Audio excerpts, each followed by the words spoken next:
Okay,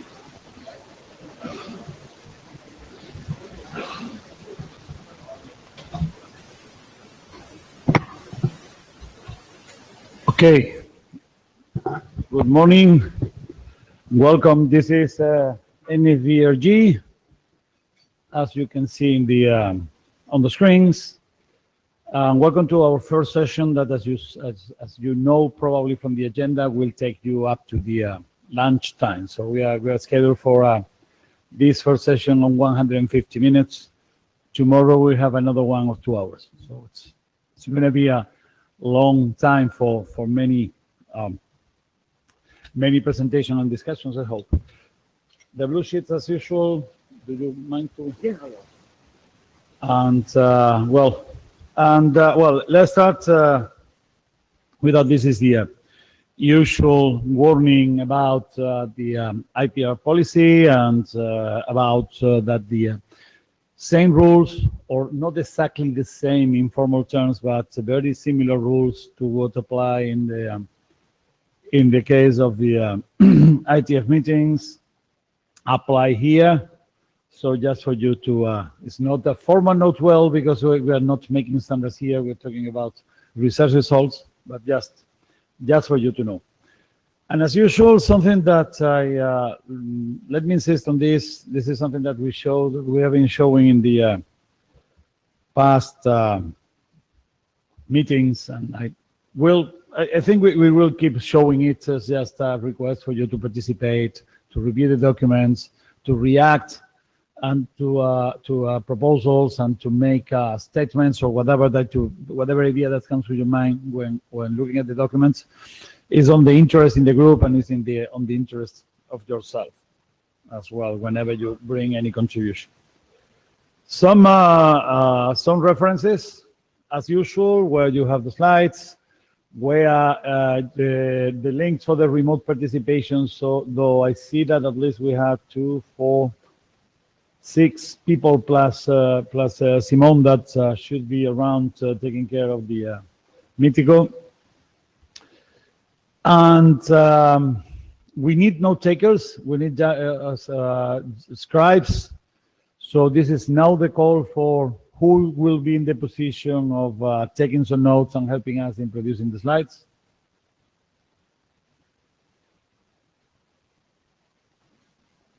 Well, no. Well, for sure we have Sarah, who's acting as our secretary, but the second source would be really helpful.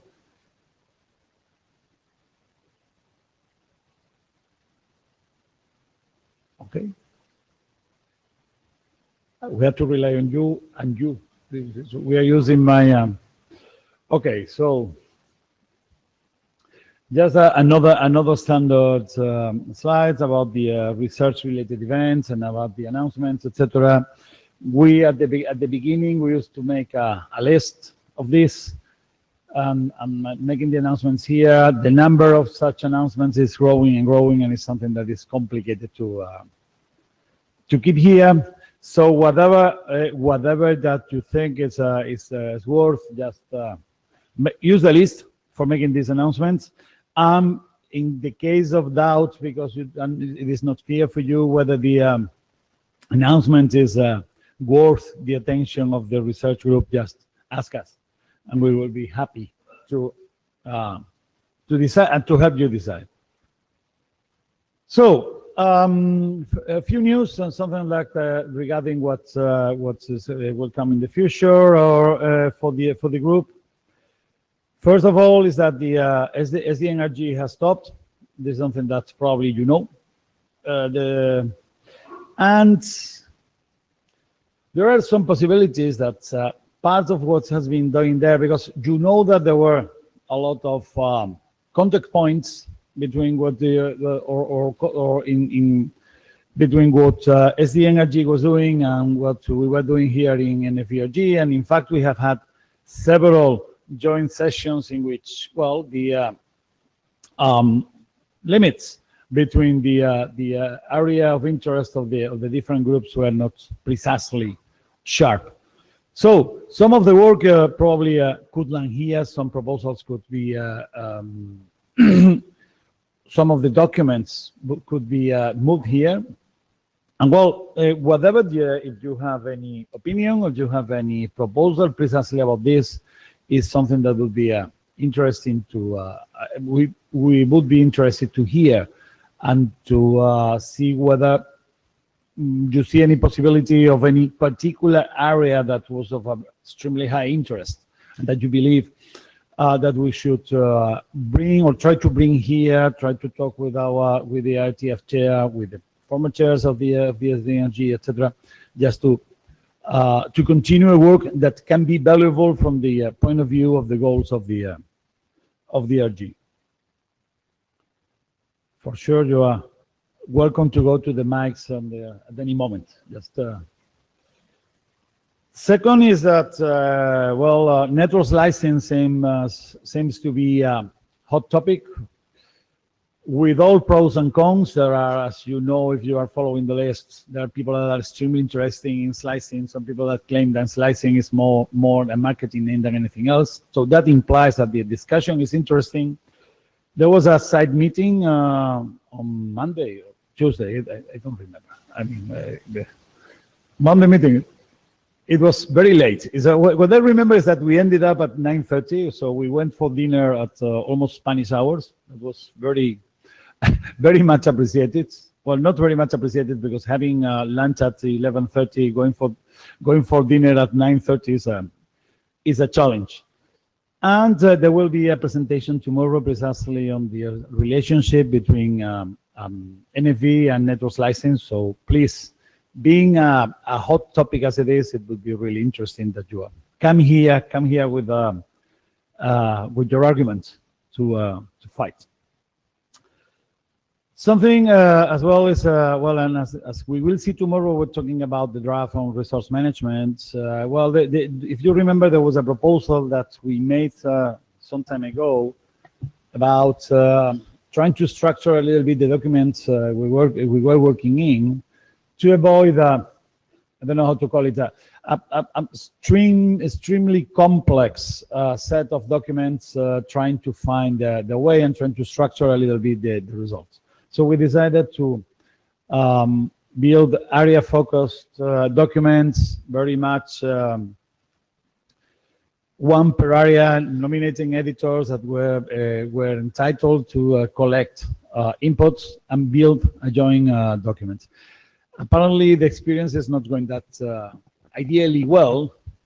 It's been more complicated. There are clear gaps. We cannot, looks like it's difficult to produce consistent documents that are covering all the aspects in the area. And this is something that we have to discuss. Tomorrow, we will have a proposal to deal with what we have right now in the resource management arena.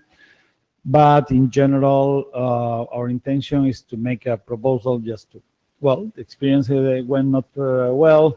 We try to go in a probably more structured way that the nature of this group allows. And this is something that, well, the point is that we have been, or well, I think, mostly it was my idea, I must say. I won't include Frankie in the failure.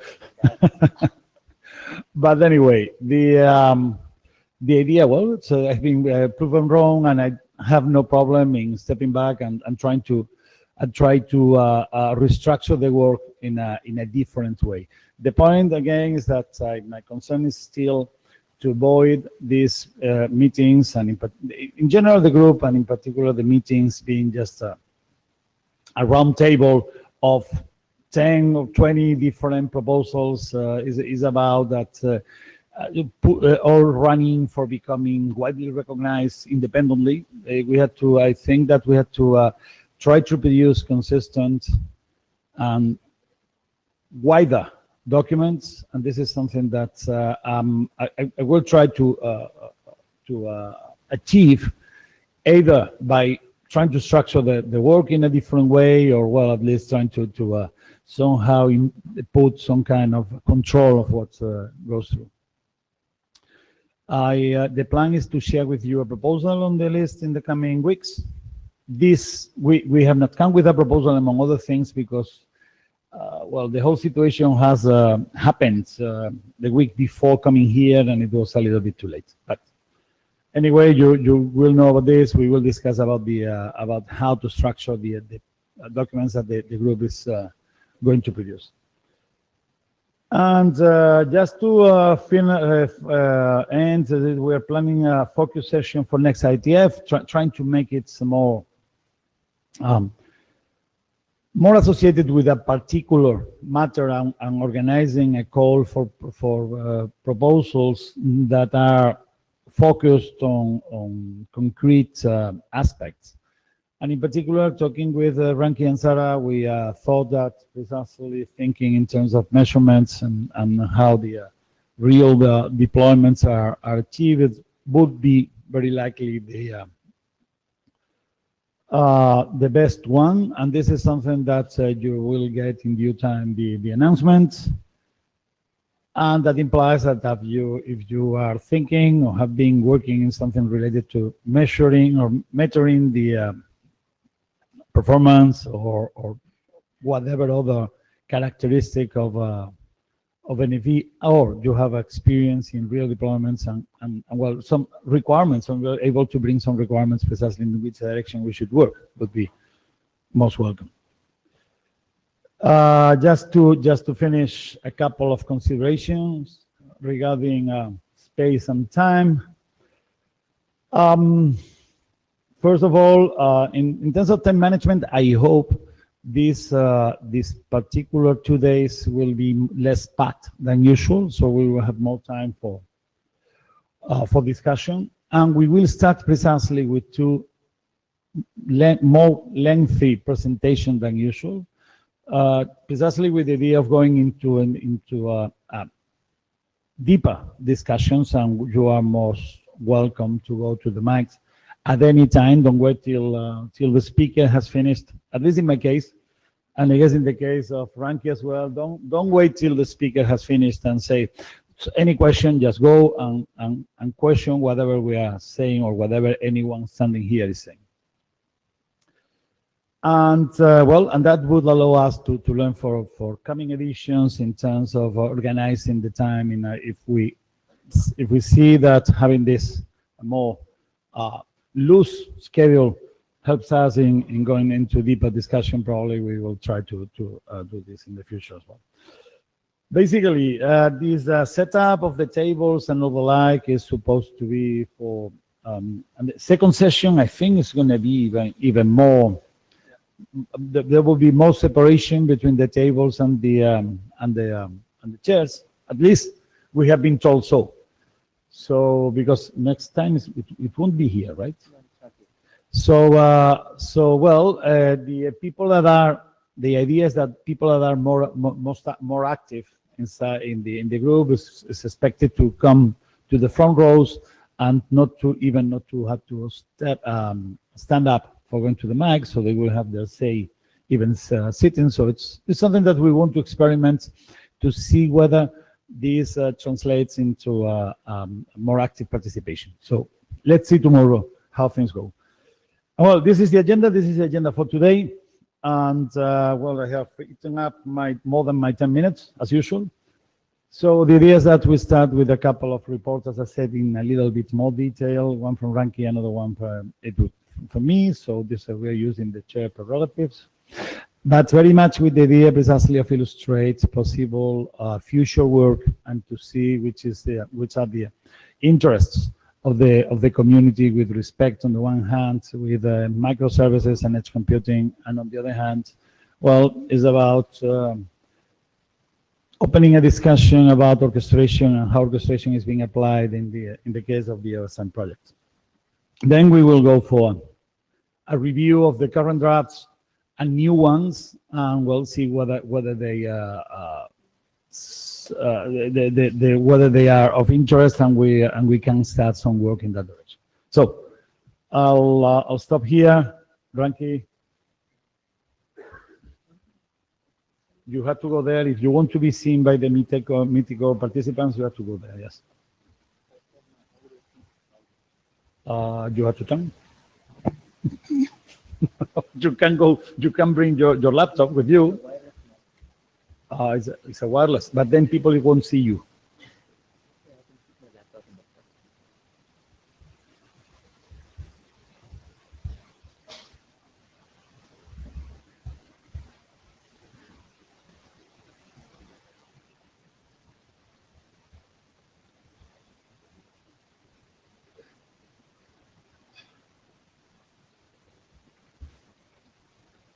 No.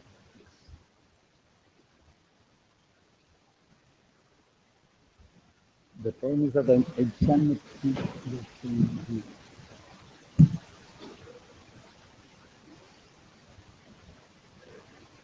This is the sound.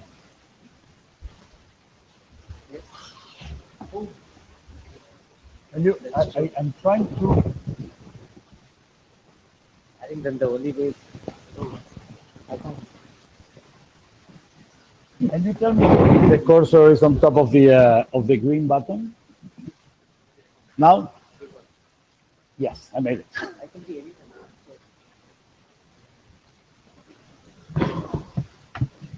I got the Okay. Frankie, again, if you don't stand in the pink square, people don't see you. People in the connecting by. I know, but the camera is following you, so move whatever. The camera is following you.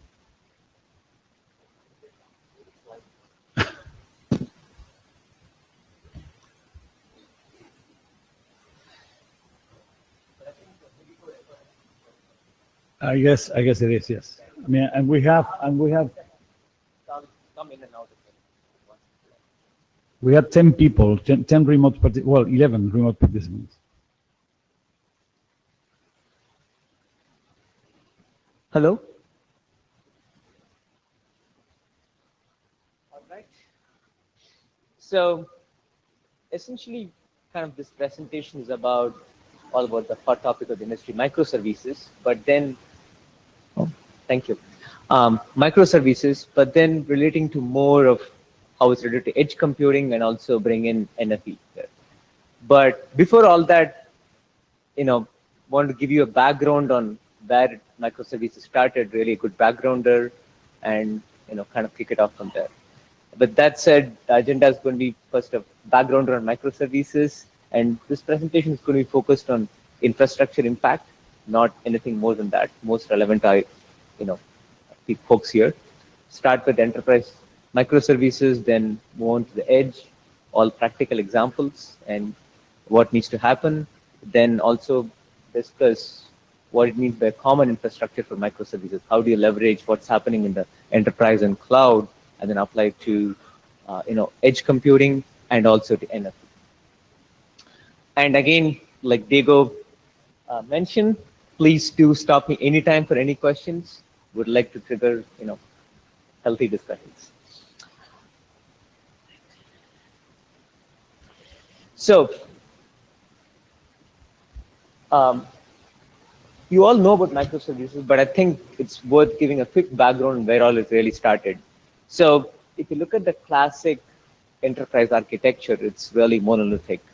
Right? And you may know the Conway's law from 1967. So basically, the whole output of an organization was structured around the organization structure. For example, there used to be DBAs and there used to be other groups. And so basically, the architecture was structured around the organization. That is a fundamental, original classic enterprise architecture, application architecture thing. But that led to essentially being, not being agile at all. That means if you want to add a new service, basically as a business requirement, you're completely stuck because of the organizational thinking. And that's kind of how really microservices are born, where essentially the first tenet is around, thinking about a business need, not about an organization, right? You have a business need and how you execute it, right? And also that means you're also at this point thinking about completely decentralized governance in terms of processes and data stores. You're not saying, hey, this is the one and only way to manage a database. It's up to the business need. So if you're introducing a new service, and if it needs a different type of database, then go for it, right? You're not tied to the grand old SQL, right? And interesting story, even in OpenStack, I like to say. So when we started off with OpenStack, essentially the whole Nova, which is basically the compute database per host, essentially having a set of capabilities, was organized as an SQL database. The fundamental challenge, as we walked through it, we found was when you want to add a new capability, very simple thing. Let's say you have SRAOV coming up and you want to add that capability to the database. That means you're adding a column to the SQL table. That means you have to basically wait for a release, pretty much. Right? And over time, we realized, well, this is classic enterprise thinking. We need to rethink. And we'll talk about some of these, how that, how we can, even we continue with SQL, but kind of restructured and how we manage entries in database. This is kind of a great example saying, hey, why we need to rethink the database based on the business need, not the other way. And also other critical pieces, while we're doing all this, wherever it is possible to reuse modules, for example, logging, right? A famous logging module, right? And if it's something reusable across different services, you should definitely do it. Think about it, right? Don't try to say, hey, it's always completely separate. And also, other very interesting part is bring is basically this is the horizontal scale aspect, and all these modules are loosely coupled, and they can scale independently and scale horizontally. Right, the scale out architecture. And the only part where standardization comes, all this is around how the microservices talk with each other. Nothing more, nothing less. Linda, the slides are uploaded. No worries.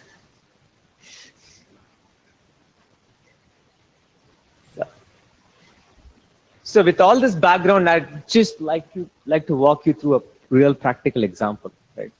And I'd like to focus more on real time. And what we are really seeing is, while you could argue, for example, even a Google search, right? I mean, it's super fast, it's doing a lot of parallel transactions, but it's more read-only, right? And basically, all the database is loaded up, all ready to go, and then boom, there you launch a query, and then there's a parallel query, gather results, and come back.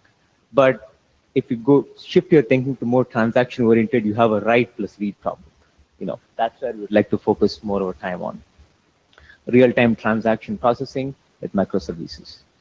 So, a simple, consider a travel booking example. I picked this up with IBM. It seemed a very good example. There are different, individual services organized, in this case, as 7 tiles, right? What it's really saying is there is an interaction between all these services. There is one central one. For example, when you book a flight, you need a central coordinator app which coordinates between different tasks, right? But at the end of it, all of these are built to be flexible. For example, you want to add a new service, a discount coupon, right? When you're as part of the whole booking program, then it's very flexible because it becomes a new service. It's not like kind of a slam into the existing application. It's just additional service you're adding because 7 tiles become 8 tiles in this case. And the discount may be essentially offered only to certain customers, which is really the heart of such a system. And also the important thing is the tiling is very interesting. What it really shows is all of these services will independently scale, right? I mean, one is not dependent on the other. Like the example, the discount coupon may be, used only for one service and not anybody else, right? And likewise others, and independently, and that's the key here. So now let's look at how, and again, the whole goal is if you're doing real-time transactions, like say airline booking, or for example, an auction house, right? There is a lot of read-write transactions, and real-time is critical because people are ready to pay for it, right? I mean, if you're not doing real-time, it's useless. The service is pretty much useless. You can throw it in the trash can, right? With that said, what this is about is, mapping into the infrastructure. Again, this is exemplary. This is not prescriptive, to be very, very clear, because there are, again, in the microservices paradigm, there are different ways of achieving the same target objective. So to kind of give you a background and summarize on what are the key aspects, the very interesting part which comes is, essentially as we head towards a converged infrastructure, right? You know, um, there is a flexible node personality concept is very important. You're not saying that, hey, this node is exactly one personality, but there are different capabilities, but that can be flexibly organized, right? That's number one. And number two, hardware acceleration, right, is critical to deterministic performance, right, especially for latency sensitive applications. And also we'll see how reconfigurable components are, highly desirable. So let me walk you through some examples. So consider this case of this famous, the encryption case, right? Encryption, decryption. So what is so interesting is, say, specifically talking about hardware acceleration for encryption. Say you have, different methods. You have AES and I instructions from Intel, right? Or it could be ARM-based instructions, or it could be through, a customizable FPGA. It's beautifully dually useful for storage. For example, you're storing data and you want security and privacy, then you would use that to encrypt, right? That capabilities to encrypt the data you're storing, and likewise decrypt while reading back. And the exact same capability is useful when you're doing TLS, right? Or the network when you're communicating. And what is interesting is if, in an IaaS type of deployments, right, what is really happening is the data, even while flowing in the network, is always encrypted. Right? And more so, even if it's not IaaS, the data, the session, which is basically at the front end, right? I mean, basically where the customers connect is always some kind of encrypted data. Basically, it's TLS or some form. Right? So you can see this very interesting, a common block, right, essentially around encryption, which is dually useful for both storage and network personality, right? So that's the key, right? So now with this Lego block kind of thinking and, looking at hardware accelerators, then you're able to develop these flexible node personalities and not nail and say, hey, this is the storage node and this is this, and, pre-build all these capabilities. And again, with this thinking, that's where the next level is if you have a customizable FPGA, then it makes it even better for such, managing such flexible node personalities, rather than even building any custom accelerators. So now, moving on to the other interesting part, more network related. For example, RDMA, right? So that's essentially a heart of low latency communication. As you can see, it's dually useful in two types of cases. One is, you have GPUs doing machine learning and communicating, and you're using RDMA for fast communication between them, right? That's number one. And number two, what is interesting is if you want high performance storage between data, which we'll also see in the more detailed example, then it's using, RDMA to communicate between the database node and the storage node, right? So you see essentially a common element which is leverageable across different types of functions, completely different types of functions. And now once you have these Lego blocks, again, it's just a matter of stitching them across these flexible node personalities. And when it comes to RDMA, there are different ways of achieving it. The one is a classic way when it comes to network has always been the famous InfiniBand, which has been there a while. But now with the converged infrastructure thinking, there is more industry traction around RDMA or converged Ethernet. And there is, I think, a V2 version of the spec, in fact, which uses UDP, right, and congestion control mechanisms. And, and now with that thinking, essentially, you are heading towards a low latency, high performance converged infrastructure.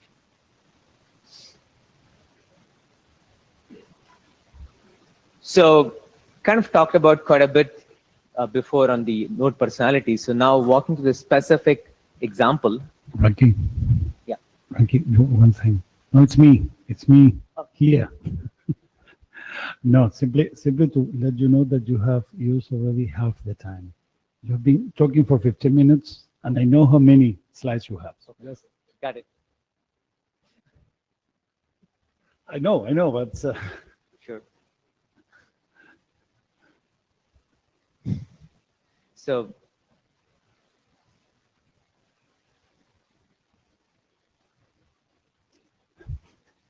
So essentially now walking through the example, I'll try to speed up, but definitely give a valid point. So, um, so in this example, so basically we talked about several microservices and how they're split, right? So for example, um, so mapping back, I think recapping back to that 7 tiles which you discussed, the first one is essentially a web front end or your book flight customer input, right? Essentially, the customer is connecting, right? And here again, here is the entry point where hardware acceleration, for example, the crypto functions like AES-NI or the equivalent will help. And the key point to remember is inline type of acceleration is important, not something, for example, one of the classic problems with offline type of accelerators, for example, Intel Quick Assist, the one thing to remember is it's off of a PCIe, it's a PCIe card. And if you're doing small transactions, then you have to be cognizant of the fact that you are actually, it's really not inline. You're doing additional transaction across the PCIe. That means the bandwidth and also the setup time, etc. Right? You have to be cognizant of. But if you're a different use case, if you're doing block encryption and storage, that will work. These are things to be cognizant of. And we'll talk about how, in the modeling, how all this will be captured. So, so now the next is essentially you hit the general purpose nodes. Initially, you got the input. Then you're looking at the next level is essentially the aggregator of the microservice, right? Which is coordinating, which is essentially the book flight coordinator, and then which launches different microservices. For example, create customer microservice, which then hits the database tier, right? With a create customer trigger, which then goes to the storage node, and basically it has a create customer trigger. So as you can really see across this, the theme is the number of hops is indeed proportional to the number of microservices, number of hops across the entire infrastructure. That means compute, network, storage, right? And as you add more microservices, that means you are increasing the number of hops, right? Which is quite different from the classic thinking. Classic thinking, everything was bundled, and then you're doing munging, and then you're doing one bulk communication, right? And this is essentially one of the fundamental challenges as we move towards delivering, latency-sensitive applications and service assurance for it. Because more hops, and you're looking at a converged infrastructure where resources are really shared, right? We talked about RDMA and Rocky and the challenges in delivering it, and that means how you configure switch buffers and all the thresholds, right? So that you are able to bound the latency across each and every hop. Right?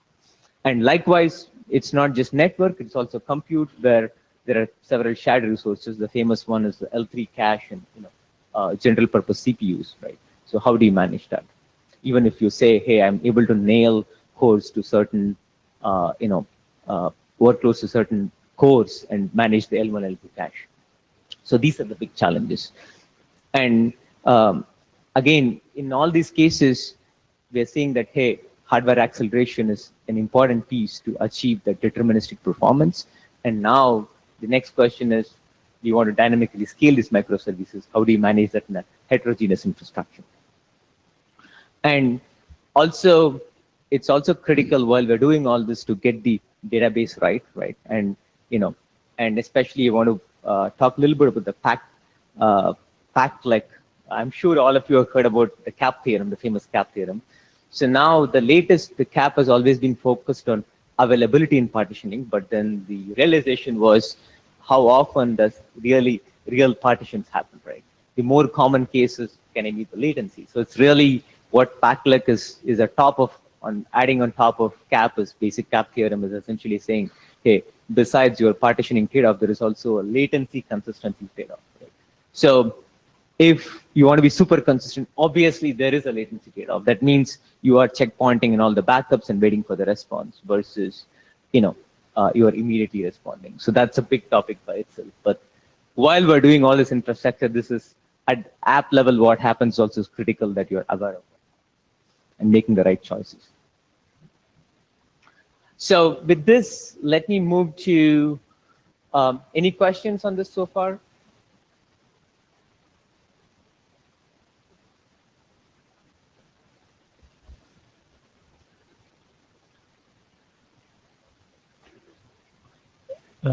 Georgios, though we know you, I mean, we on the stage know you. Just say your name, etc. Okay.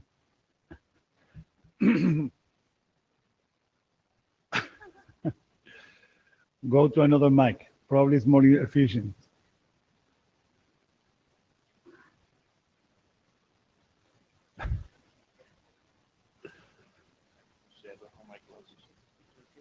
Okay. Okay, my name is George Karjanis from Huawei. So I have a question. Thank you very much, by the way, by the presentation about microservices. Is the context of the microservices in the application area, or are you also considering microservices in the VNF domain? So that is one. Okay. And then the other.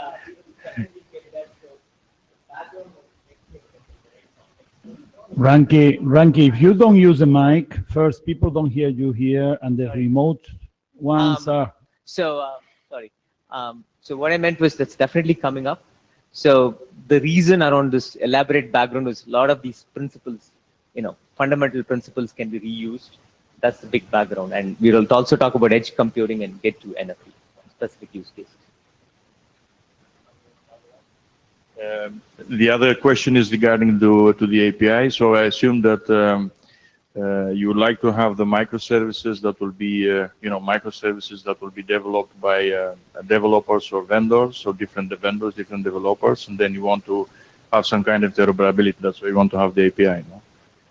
Or so the microservices API is kind of a very flexible, loose term. So let me translate to more of a networking example. For example, you have different network functions, right? And then how you interconnect them, it becomes really an API through a service chain. That's an example relating to NFV. But that's it. It's a little broad, loose, flexible definition. It's context driven, depending on what API it is. All right. So now we talked at length about enterprise microservices. So with this background, let's move on to edge computing and NFV.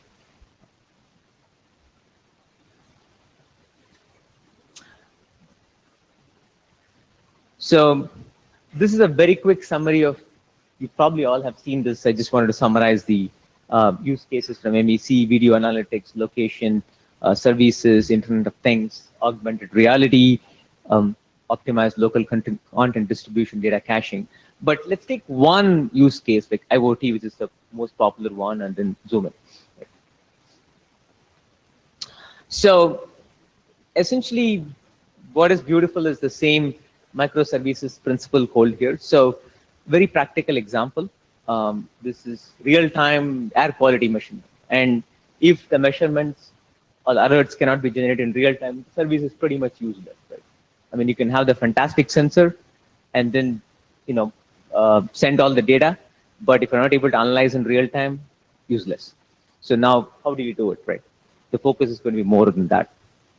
So essentially, this is from, who is this vendor? This is Airbox Labs. So basically, I took that example from them. It was well described. So they have, so in this case, fundamentally, there are sensors which measure air quality, right? Distributed per home. There could be many, or there could be other non-home locations. It could be in business, anywhere, right? Wherever it be. And these sensors are constantly sending data, right, to some central location. And that is where all these microservices run, and all the, the detection and all the quality detection, all these algorithms run. So essentially, the key takeaway here is that the architecture or your solution, right, implementation should be more really flexible to add new types of microservices on the fly, right? So the classic example is, for example, here you would like to have an alerting microservice, right, which trigger air quality alerts, leveraging statistics and then machine learning. We'll talk about job versus services. Then suddenly you want to introduce a weekly reporting microservice, and it's better viewed as a separate service and not packaged in, because you may want to add that on a fly. Instead of a weekly, you may want a yearly report, right? Correct. And then there is also an event reporting. Again, this could be optional per customer based on essentially what is coming from really the mobile or web applications. And while the microservices act as the front end, right, the keys behind the back end, there are a lot of jobs happening to achieve these microservices. For example, there is a data reception, storage, and transformation job, right? So it's really receiving a raw sensor data which is compressed and converting into a format which is consumable. It's JSON format. In this case, it could be anything else. And also the contextual enrichment around adding device-specific data. And last but not least, machine learning is very much here, where it's essentially helping in dynamic learning refinement what the threshold is. So what is really the threshold to trigger alert? I mean, there are two models which are allowed. One is just static, based on user configurable parameters. You give user the flexibility. Other is the dynamic one, which you actually really learn or, observing data and automatically influence the threshold detection besides the user program values.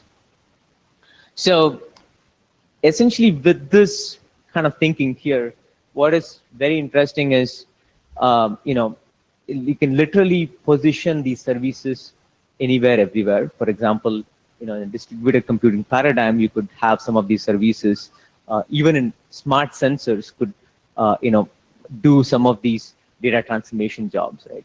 Correct. It's not that they're sending raw data, correct? And likewise, the actual services, for example, alert could be happening in a edge data center and not really in cloud. And cloud could be visualized for more machine learning, right? Or any other application. So basically, such a thinking around microservices and split helps you, architect the right solution and really go in the direction of distributed computing and not nail you in saying, hey, all these are running only in a specific location and you need the specific architecture for doing so. And again, we'll also visit more in detail, hardware acceleration, is important for deterministic performance. And also what is interesting is not just performance. When it comes to edge data centers, it's also really a key piece in reducing the overall footprint, right, of hardware. Ranky, I'm sorry. Again, according to the plan, you have 5 minutes. Since this is interesting and the audience seems to be interested, let's go for 15 minutes more, but no more than 15 minutes, please. Okay. Sure.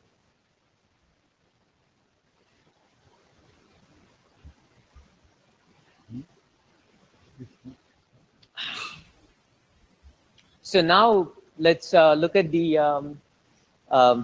infrastructure architecture impact. We saw the building blocks before from the enterprise micros. Go ahead. Regarding, I'm looking from Nokia. Regarding the previous picture, I was kind of lost.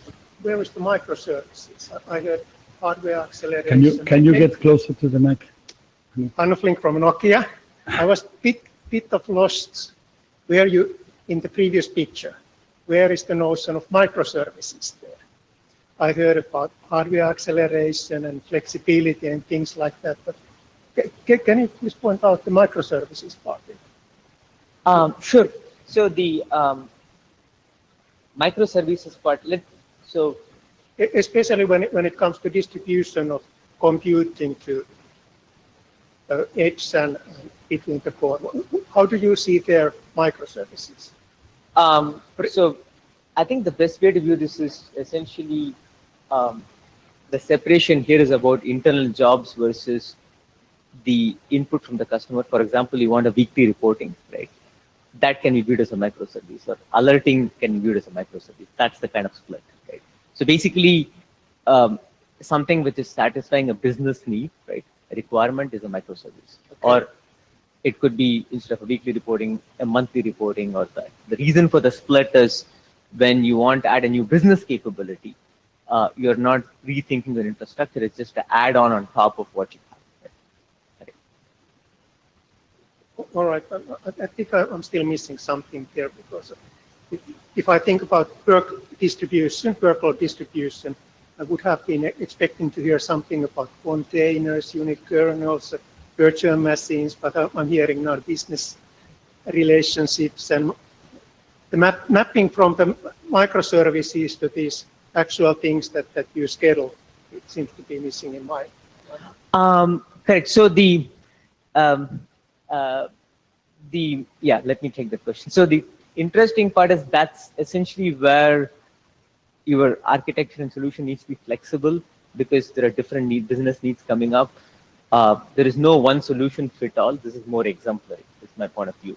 So if you're solving a different problem, not IoT, let's say, for example, you're offering for, say, a video, what you call the IoT home video analytics service, video analytics service, then your architecture or your implementation could be quite different. Your choice of even components could be quite different, right?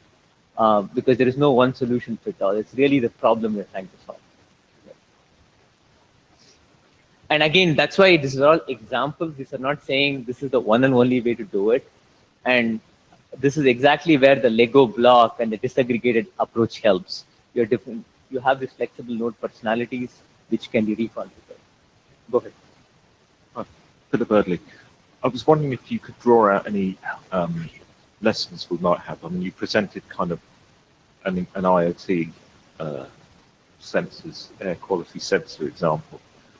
But presumably the system, our microservices system that we design and roll out has got to support lots of different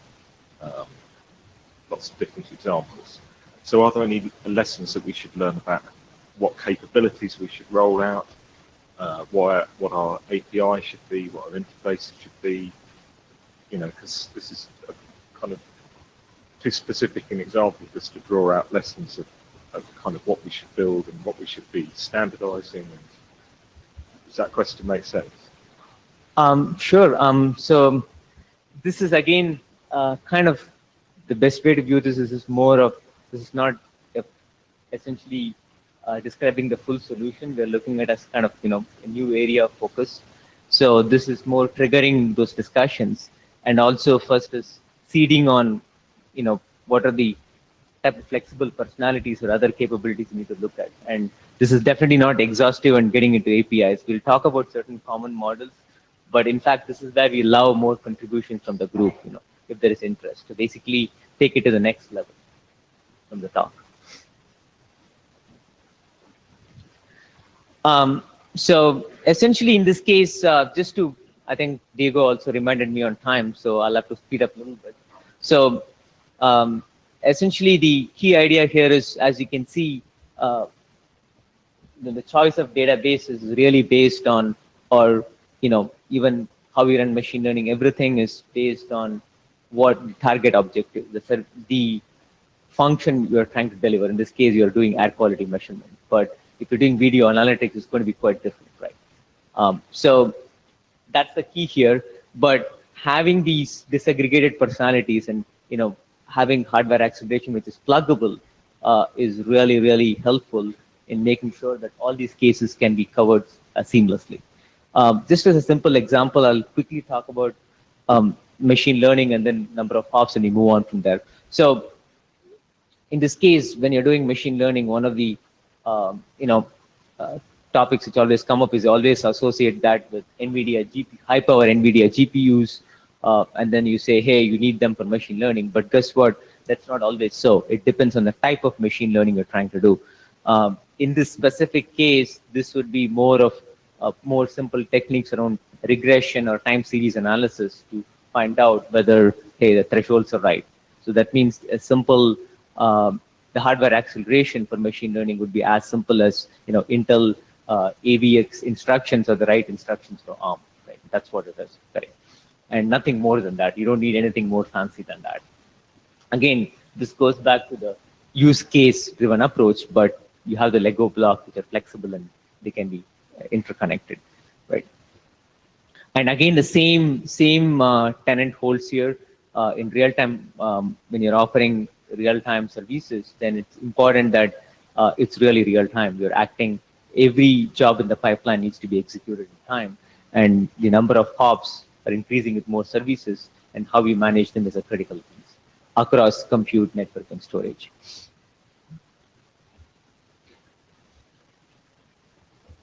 So let's move to now the famous NFV topic, right? And how these broad concepts can be leveraged, right? So let's talk about a potential microservices architecture for network address translation DNF. This is from a SIGCOMM paper. So I'm summarizing it, but please do read the paper. If you look at how a NAT DNF is built today, it's monolithic, right? Basically, you have your NAT tables and your processing all happening in probably in single VMs, right? And you scale out those VMs. That's a classic thinking. But now, let's apply the microservices paradigm, right? Can we separate the processing from actually the tables, which is the viewed as not, don't think about as tables, like really a database manipulation. Can you do the separation? And the answer is probably yes, right? And with that said, you can say, hey, you have these general purpose nodes, right? Which are doing packet processing, and you could have hardware acceleration like SRAOV or other aspects, right? And the other is the memory intensive nodes, which are doing a table storage, right? The NAT table storage, which is really the NAT viewed as a database, right? So now, and the general purpose nodes and the memory intensive nodes are communicating through RDMA, right? For low latency communications. And you're possibly using InfiniBand or desirably in a converged infrastructure, RDMA or converged Ethernet. So the very interesting part is essentially, the big benefit you can see is the real microservices thinking. You can scale packet processing independent of, your databases, NAT databases. But the big challenge here is this is really a read-write workload, right? That means it's also write intensive, as, for example, classic case from home when more users open more websites, right? Then obviously you'll do create more NAT sessions on the fly, right? And now, while doing this separation, you're still essentially creating these nodes, but your amount of RAM needed, it would be pretty much the same as the original solution before, though you did the solution. And there is also an additional network hop per packet. But also then, this paper also talked about an interesting approach to solve that problem around NAT table caching, which then gets interesting. With that caching in mind, right? Then what really happens there is you are actually potentially reducing the amount of memory needed for the database node because you're doing some local caching and local processing. But then this goes back to the consistency, point, because when the real reason for one of the big reasons for doing it is, if the general purpose node or the processing node dies, what happens? Everything is there in database. But if you're doing caching, that's not really true. So these are trade-offs you need to think about.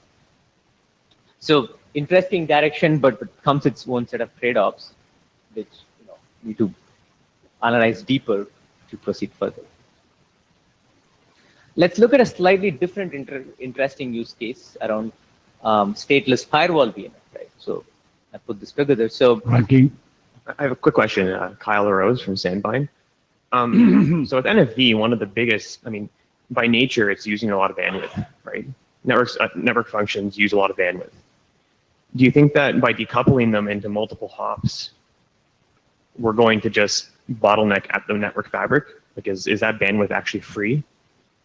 So that's a great question. And that's why I said this is really use case based. You have to do case by case basis. Say, even in the previous example of NAT I mentioned, if the sessions are not very dynamic, that means you're not creating a lot of new sessions, right? So then what happens is it becomes more of a read problem, right?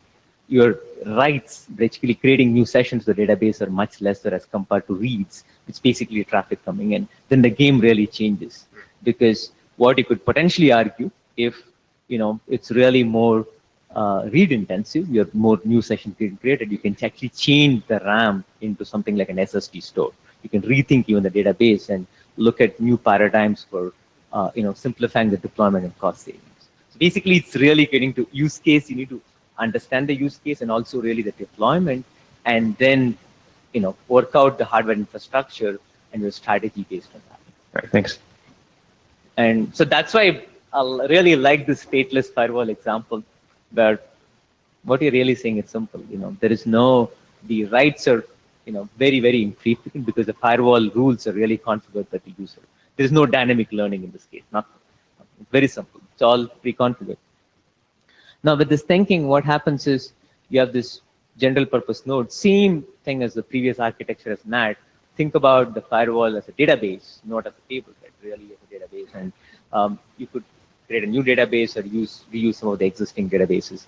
And what is really happening is, because it's workload is read intensive, it's not necessarily you need RAM, right? You could have an SSD type of, data store, right, in the storage nodes. And that would work very well because SSD do bad in writes, but they do very well in reads. Right? But here comes the interesting problem. Next is the famous counter updates, right? So what people are used to do is when you have a firewall DNS, you're always updating the counters, busy updating the counters, and you want that update right now, right? But now, if you're going to do that, then you're actually killing that original statement as said. You're doing busy writing, right, into SSDs. But then what you could do is essentially have some kind of caching for the counters, and then do some batch updates in the backend, not do update for every packet. And what is interesting is this kind of architecture will hold good, mapping to what is doable even in the current VNFs. Say you have a firewall DNF, which is just implemented as a VM with local tables in the RAM, and then you have a HA VNF, other VNF.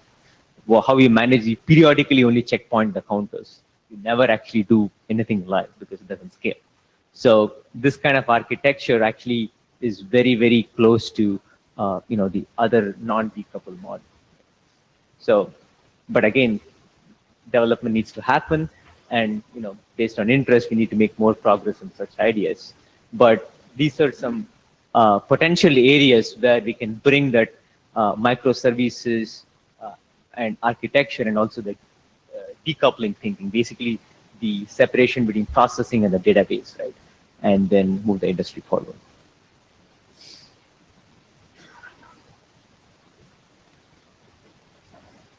So I'm almost done, or You have eaten up 20 minutes of my time. I can already. do one Go thing. for it. Maybe Go. I'll Go for it. I can actually rewind back at the end. No, go for it. Okay. So we talked at length about a common infrastructure for microservices, edge computing, NFV, then started with enterprise. Now, let's look at the famous topic of containers and how they can be tied together, right? So one of the key tenets around microservices we saw was app and database separations, right? We saw, and what is interesting is containers are a great solution for this because they can be created and destroyed on the fly. And in this case, stateless apps are desirable, and that's why it's so critical. We need to rethink really about what you want to cache or not cache. Ideally, if you don't need to cache anything, it's super desirable because these can come and go. And then the front-end processing nodes, right, whatever be the case, can come and go, and all the state is really in the database, right? But again, or if you're caching, you need to be really sure that, hey, if there is a failure, I don't care about the cache. What is there in the cache? And now, but again, to be very, very clear, in the land of containers, it does not mean that stateful application is not possible. It's totally possible. But the desirable model is the stateless application. Right? And even in enterprise, there are several applications which have state, right? There are examples, and and we talked about VNFs which have state, especially the NAT kind of VNFs. So now let's look at the FCAPS framework and see how this plays out, right? So the famous fault management in FCAPS. We talked about the fact-like theorem and the availability versus consistency trade-off, which is part of the CAP theorem, which is important consideration. I'm sorry, Ranky, I'm completely lost. I cannot follow because I cannot see the word of what is here. Containers. Look at it and tell me if you're in the right. No, I think we need to come back. Here? Yeah. Here. This one. Okay.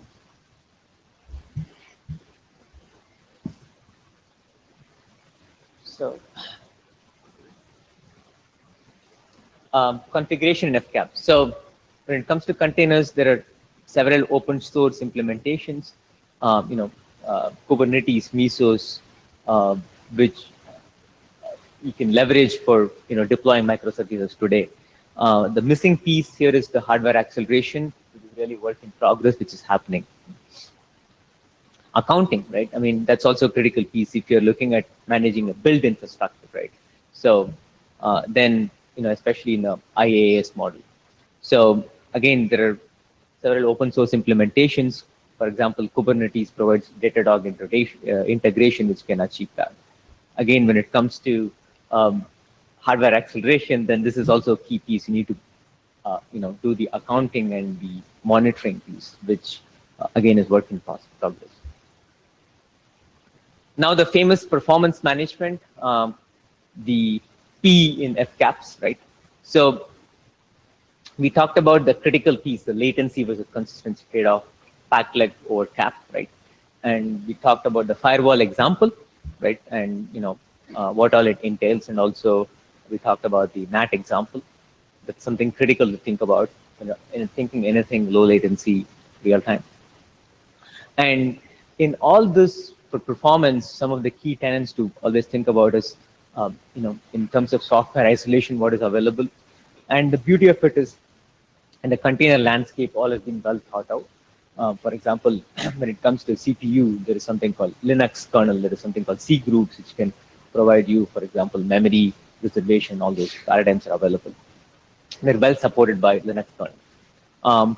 But when it comes to the hardware isolation, that also becomes critical in a converged infrastructure. For example, Intel RDT offers cache partitioning monitoring, and that's something to think about and capitalize on while we're getting to more low latency services.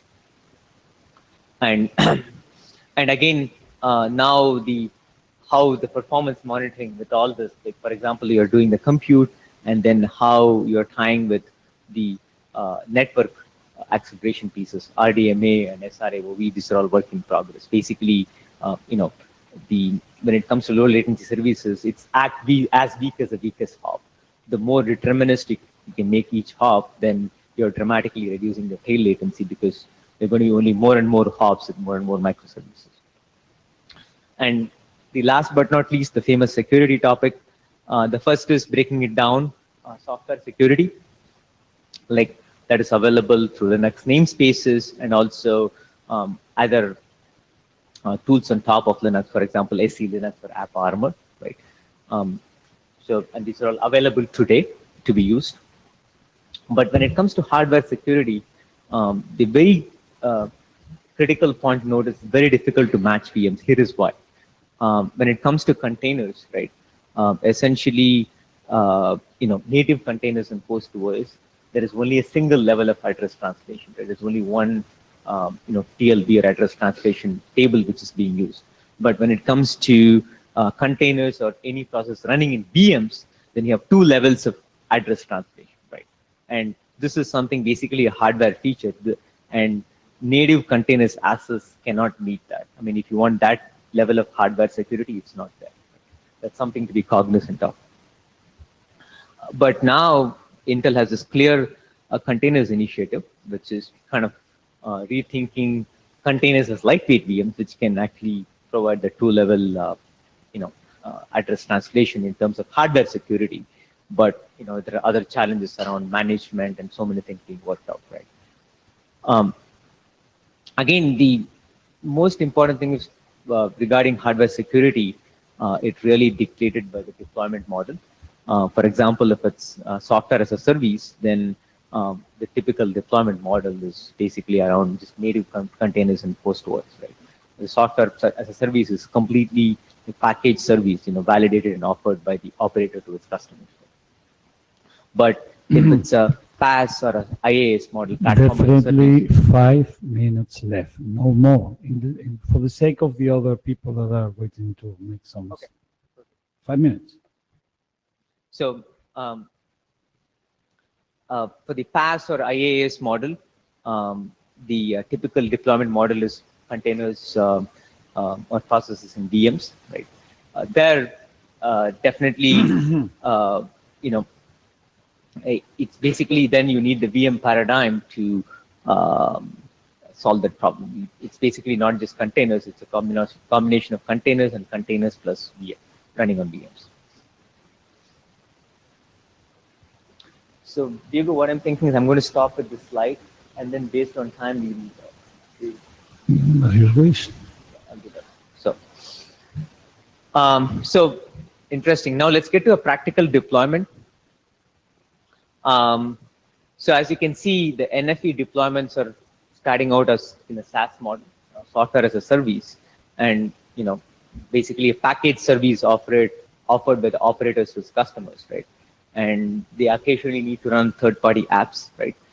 And with this, they're really viable for a predominantly container-based model, deployment model, right?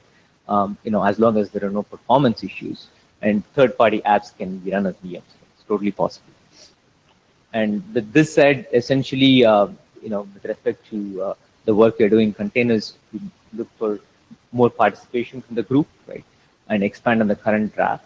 And we also feel, especially in the security, it's worth putting together a best practices document with SC Linux App Armor and the aspects we talked about, and put it all together. And again, one of the big challenges we see is, though technically I think we are heading towards a sound solution, directionally at least, to the implementation need to progress. But it's more of the VNF vendors and operators need to step in and actually move the needle forward. Especially we need real world implementations with container-based VNFs. Right? The VNF vendor community needs to step in, and likewise then operators need to consume it and move forward.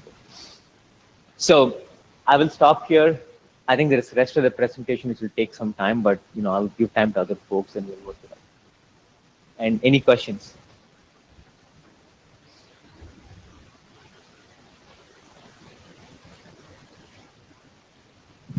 Kalyani Bognini from Verizon. I think you had two kinds of microservices described in here. One is at the business level and the other one is at the functional level. Probably more appropriate would be to look at the functions that IETF looks at, so that when services are put together by service providers, for example, you know what kind of APIs or what kind of interactions need to happen. At the business level, corporations or enterprises decide how to put them together. So the first part of your presentation is more appropriate for what is commercially offered. The second part of your presentation, or the middle part where you talked about the VNFs itself, I think that's more appropriate, and that is where we need more work to be done. Oh, absolutely valid point. The reason for the introduction was to give a backgrounder, because often when I've talked to several people, they simply don't understand what this database and the processing separation is. So really a background. Thank you, Kalyani. Yeah, good point. So I have a few more things to talk about, connecting all the dots, but I need to give time to everybody. I will defer and we will do this. We'll find some time either at the end of the session or the next session and close on this. Thank you. Okay. So let's keep the other presentation that we have, because we have spent more than half of the time. So Liang, if you. So the idea is to go through the discussion of the different drafts that we have at hand. You should have no more than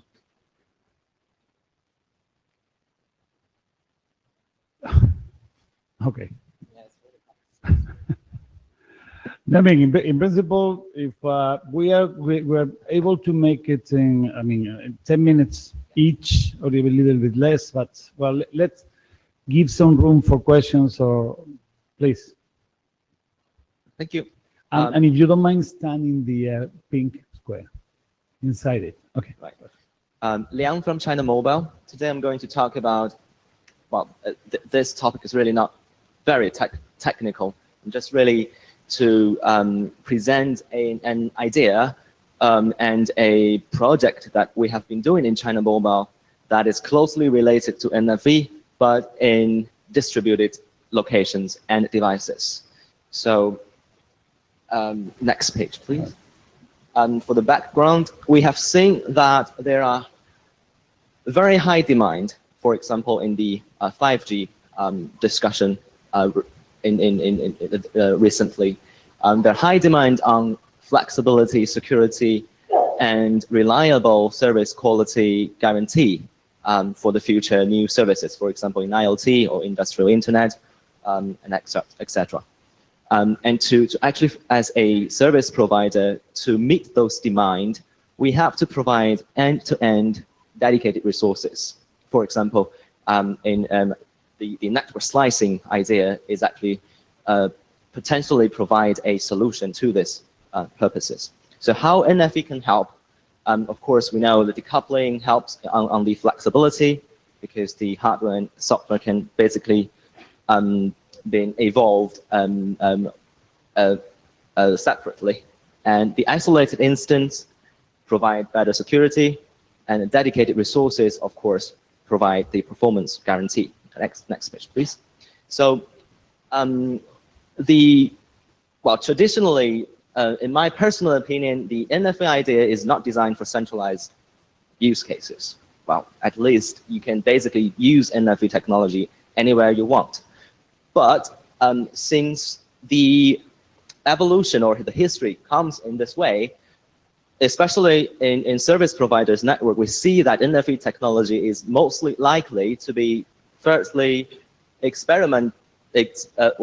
tested and commercialized in those centralized use cases. For example, for China Mobile, we have been doing this NFV trials for our cellular core network for 2 3 years, sorry. I'll just skip this. Next page, please. So in this distributed scenario, we find that actually, for example, we're doing the home gateway scenarios. It used to be a thin box, and now we are doing the home gateway device as an intelligent device. For example, you can have OpenWRT, or you can have OSGI, or maybe an Android. And so you can basically install plugins on the device, but that is not NFV. That's a native operating system, give you the ability to add, to install plugins to provide more services.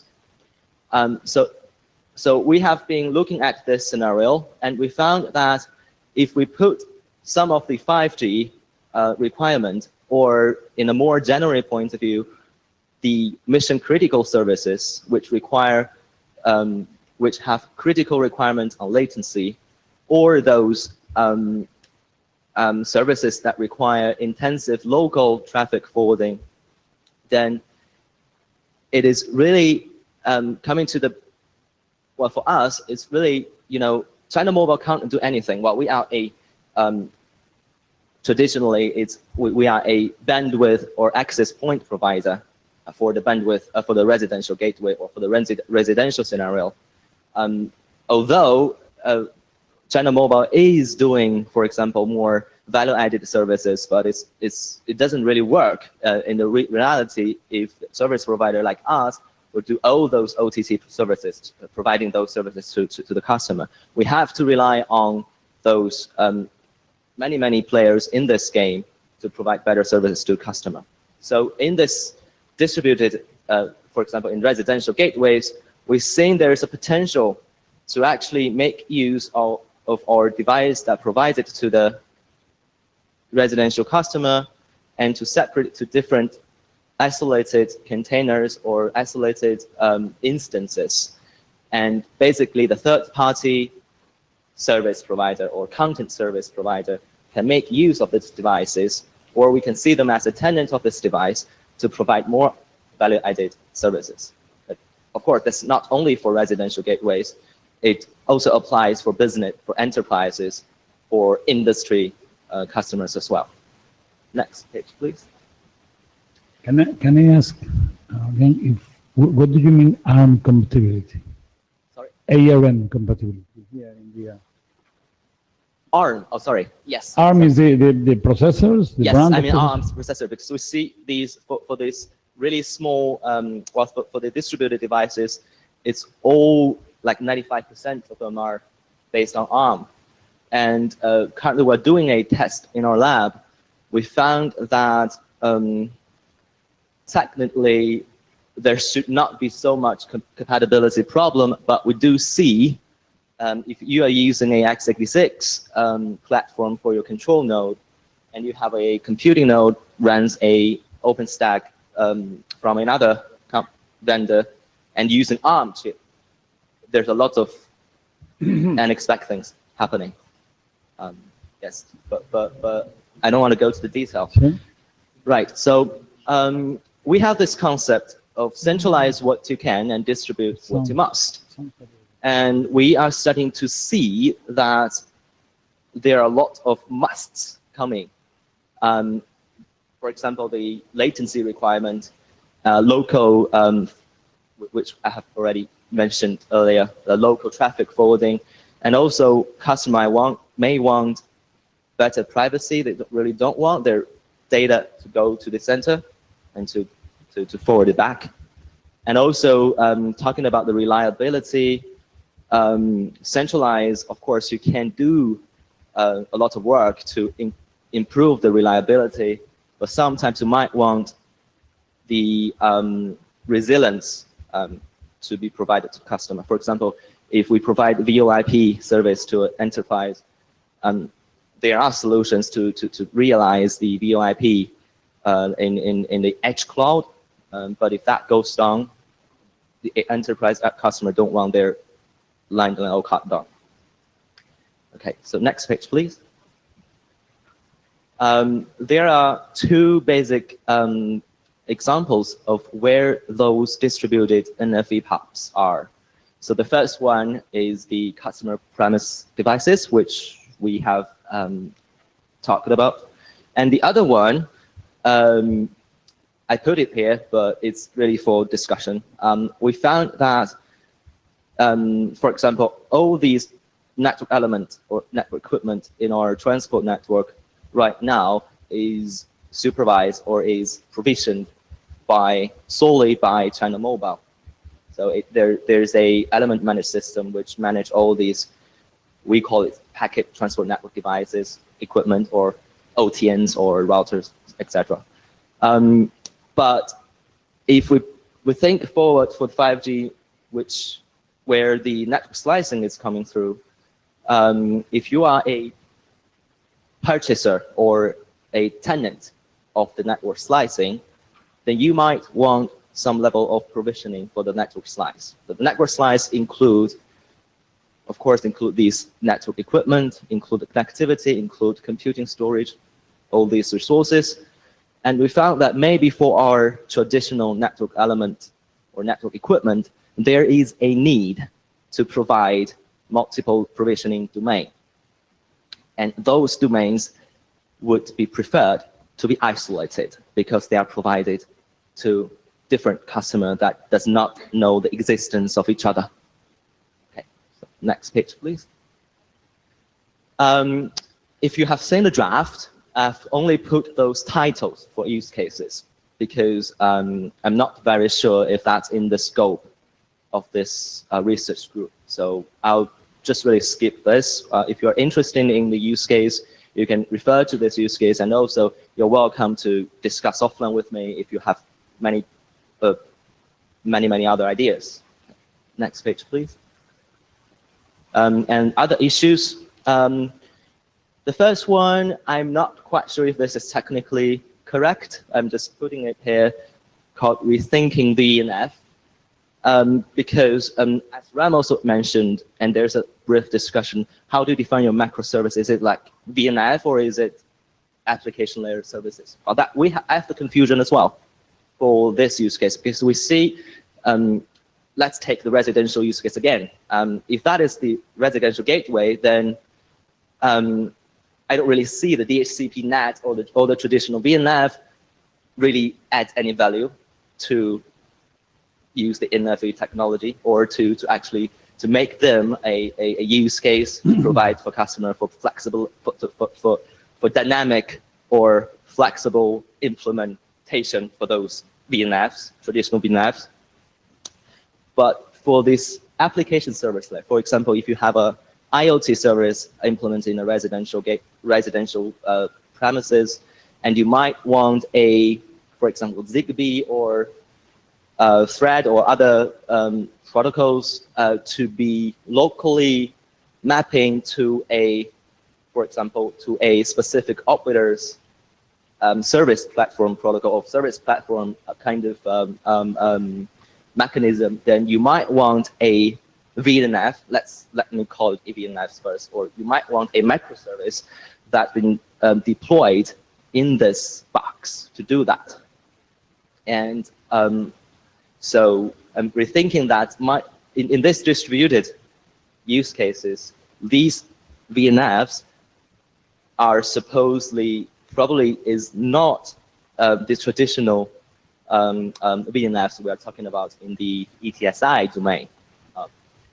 So the second one is the virtualization technologies in these devices, because we are seeing very limited compute and storage resources in this premises. We're talking about a SoC maybe. So we have already done some tests that for these devices, you may only run probably a couple of traditional VMs. Right. Yeah.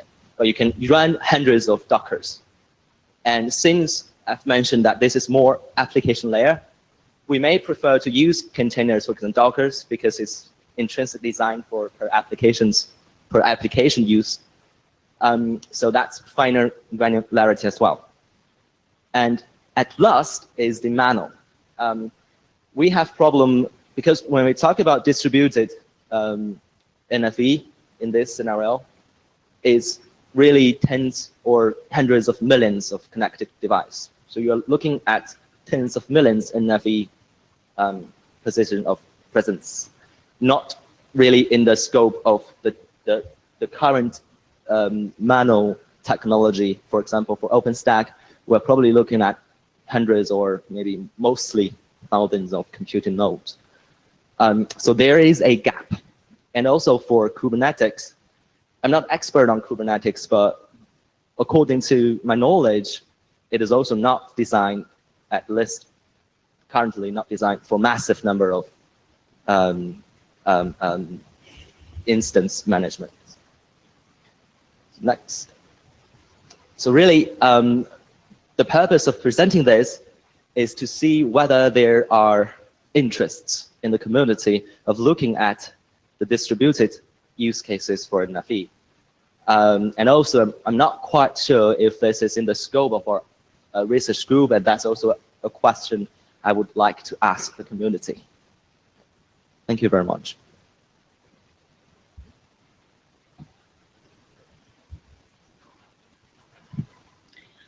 This is Linda Dunbar from Huawei. And I see the NFV, the virtualized network function, being used in distributed way or centralized way. It's less of an issue. My question is, what do you want those distributed functions? What kind of thing you want to apply to those distributed functions? What kind of issues do you see today? Right. So first of all, in terms of the current technology, we have seen similar deployment of this kind of scenario in enterprise network already. Right. For example, you have the one accelerator, which is implemented as a VNF in CPE. Yeah. That is, yeah. So your question is what kind of VNF you see to be deployed in this scenario? No. My question is, what issue do you see? What action do you need? Like today, like so-called universal CPE, right. You instantiate virtual firewall or virtual something onto the CPE, right? So it seems to me like we already have the ways to manage them. So question is, what gap do you see? What kind of function do you? I think the universal CPE, if I get it correctly, it's is still really for enterprise. Mhm. It's probably not for residential. And Okay. also it provides it's still, well, it really relates to business model. That's the bottom line. Because in my vision, the residential gateway or the enterprise CPE, in the future, I would like to see them as a edge computing node as well. Okay. And those resources should be able to be offered to different tenants. Yeah. Yeah, it's traditionally it's not a DC-like device, Okay. but for an ARM device in home, I would like to see different content service provider to use that device to provide different services. Not only China Mobile to provide VoIP, IPTV, or broadband access. I would like to see a company there provide brilliant home security services to put in a plugin in the residential gateway and to provide these brilliant services, and with a dedicated resources that would not be affected by another service provider providing VoIP or IPTV services. Okay. That So sort of are you thing. talking about third party to control, manage those virtualized, distributed virtual functions? Or are you talking about you, China Mobile, want to control those virtual functions? We Which would one? like to provide those as a platform, as a service kind of business model. Okay. So what? That's a vision in my mind. Linda, Okay, thank you. please. This is Alberto Rodriguez from Cisco. This is interesting work. We have done some research on this in the past too. And one thing that we have seen and that I don't see covered here is how you manage to have a centralized state, how you manage to have a coordination across the system while you have distributed the DNFs and you have distributed NFV. And in these kind of architectures, you need to ensure that this decentralized control that you have is able to federate the state, to share the state among the different instances. So you have a decentralized way of handling the system, but you achieve global objectives for the whole system.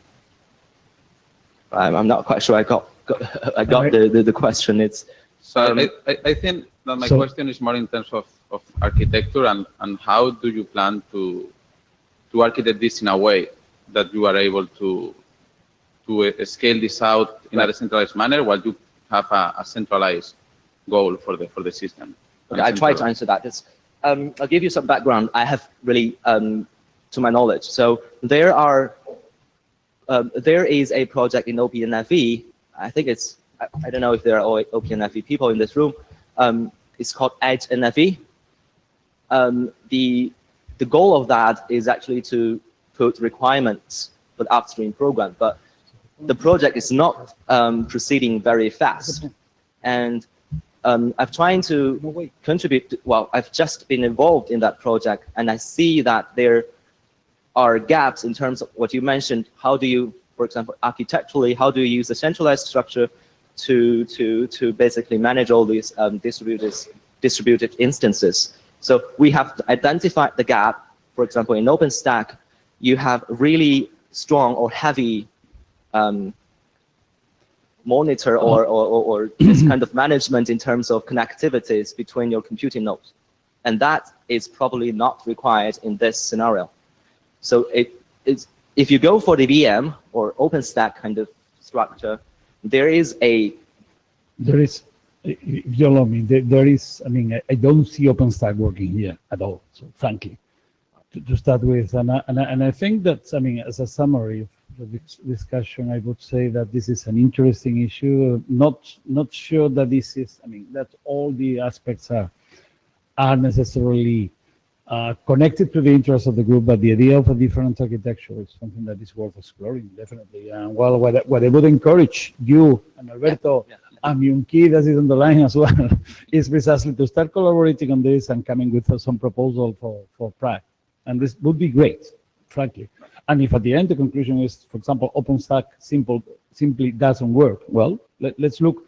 There is a proposal that at the end the person could not come here, which is we're talking about a highly lightweight Mano, precisely, and one of the ideas was this case. Exactly. That's actually have some of a discussion with the author as well. But If you allow me, just for the sake of the others, okay, if you want to make something, No, that's fine. We can take this offline. we can take Yeah.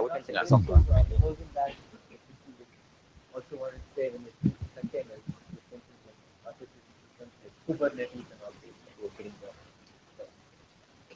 I'm the Melchizedek tree. So I also very interested in this topic.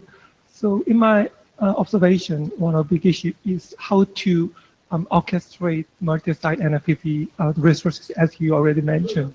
So do you think any new standard or like manual extension, or what kind of solution are you considering now? Unfortunately, we are not. We have just started this, so we haven't really think in that depth. But I'll give you an example. So in our lab, we actually developed a proxy. So because we have a VM provider A, and we have a computing NFV provider B. Basically, you need to do the decoupling between a VM and a NFV I, because that is a commercialized version of OpenStack, and that's in our lab, and that's a it's a open source OpenStack, and it doesn't work. So we basically, sorry about that. No. Yeah, That's what I guess anyway. so we put a proxy there. And Georgios, sorry, I'm I think sorry. we should I'm take this I'm offline as well. sorry because otherwise, I mean, well, while I change the slide deck or whatever, comment. But go for it. Hi, it's George Karagianis from Huawei. You mentioned about virtualizing the residential gateway. Please note that the broadband forum is already has worked on this, and there is the network enhanced residential gateway that is in TR 317. I know that. Okay. Yeah. Discuss offline. Yeah. Okay, Thank you very much. Do you mind to change this? Since I don't know, it's you. No. Who's the next? Gurong is. Oh.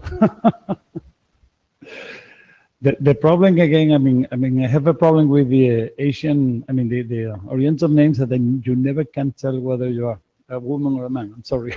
Okay. Okay, so I can start. Hello, everyone. Now let's come to a new topic. About my topic, please, the previous slide, please. you have it. The previous slide. The previous. Sorry. My topic is about a brand new architecture of the BNG device with its control plane and user plane separation. So next slide. Before we look at the new architecture, we can look at the topology in nowadays network. Nowadays, we deploy the traditional BNG device in our network, which connecting the OLT device and the IP router. As we know, the BNG device, broadband network gateway, is regarded as the Ethernet-centric IP edge router, and it's also the aggregation point for the user traffic. So it performs several functions such as the Ethernet aggregation and access protocol termination. Besides, it also supports several functions. See in the yellow. Oh, I can't see that. The yellow, such as the something related with the management, such as the user management or the policy management. While it also supports several functions such as the packet forwarding, which is related with the forwarding. So we can see now in the BNG device, there are two kinds of functions. One is related with the controlling and management, and another is related with the forwarding. While actually in nowadays traditional BNG device, there comes some concerns. The first one is about the utilization of the resources. As we know, now the traditional BNG is deployed in different regions, while actually the services are not very well balanced in different regions. So it will result to the different utilization of resources, such as session resource or the IP address resource. It may be a waste of these resources. And besides, now the BNG device can be evaluated by different performance indicators Some are related with the forwarding resources, and some are related with the controlling resources. Both of them can be the bottleneck. So when we decide to deploy a BNG device, we need to think over all these performance indicators, which may be a challenge for us to deploy a BNG device. The third one is about the management. As we know now, the BNG device can be configured on the unique device one by one, so maybe it's not convenient for the management. So then comes our idea of separating the control plane of the traditional BNG device from the forwarding plane. Then we come with the centralized control plane, which may be virtualized as a virtual machine. And then we have the forwarding plane still at the same place as the traditional BNG device. And the centralized control plane takes the control of all the forwarding plane. That's the initial of our idea. Next slide, please. Here with the new idea, we get a centralized BNG control plane and a distributed user plane. There are many maybe brilliant advantages. The first is about the resources central control. As we know now, the centralized control plane can take the responsibility of the control and management. That besides, it has the overall view of the resources and can distribute these resources to the user plane when the user plane requires. The second advantage is about the extension efficiency. As we know now, the central plane is separated from the user plane, so we extend the control plane and the user plane separately according to different situations. See, in a situation where the session is overloaded, we should only extend the control plane and leave the user plane unchanged. While in other situations, such as the extremely high throughput, this scenario, we can only extend the user plane while leaving the control plane unchanged. I think it's very convenient. And the third advantage is about the management. Now we have the control plane, which is the only one facing to the outside system in order to perform the complete service. So we can only manage the control plane instead of the whole device. While the fourth one is about the control plane, now can be virtualized as a VNF. So by the Nfvrg architecture, we can use the manual to manage the control plane. And the user plane, now it can be a virtualized machine or it can be a physical device as you require. It's very flexible. Next slide, please. About the new architecture, we can have a detailed look at it. On the top of the BNG device, it's the neighboring policy and resource management systems. Here, deploys the devices such as the radio server, the DHCP server, the EMS, and maybe the manual here in order to provide the complete service.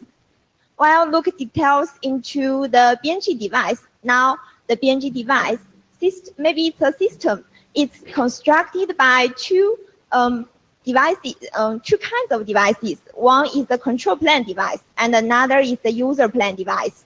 See, in the control plane device, the control plane is the user control and management component. It has many function modules, such as the PPP. This module focuses on the user data packet processing, and many other function modules such as the address management, subscribe management, the user plan management.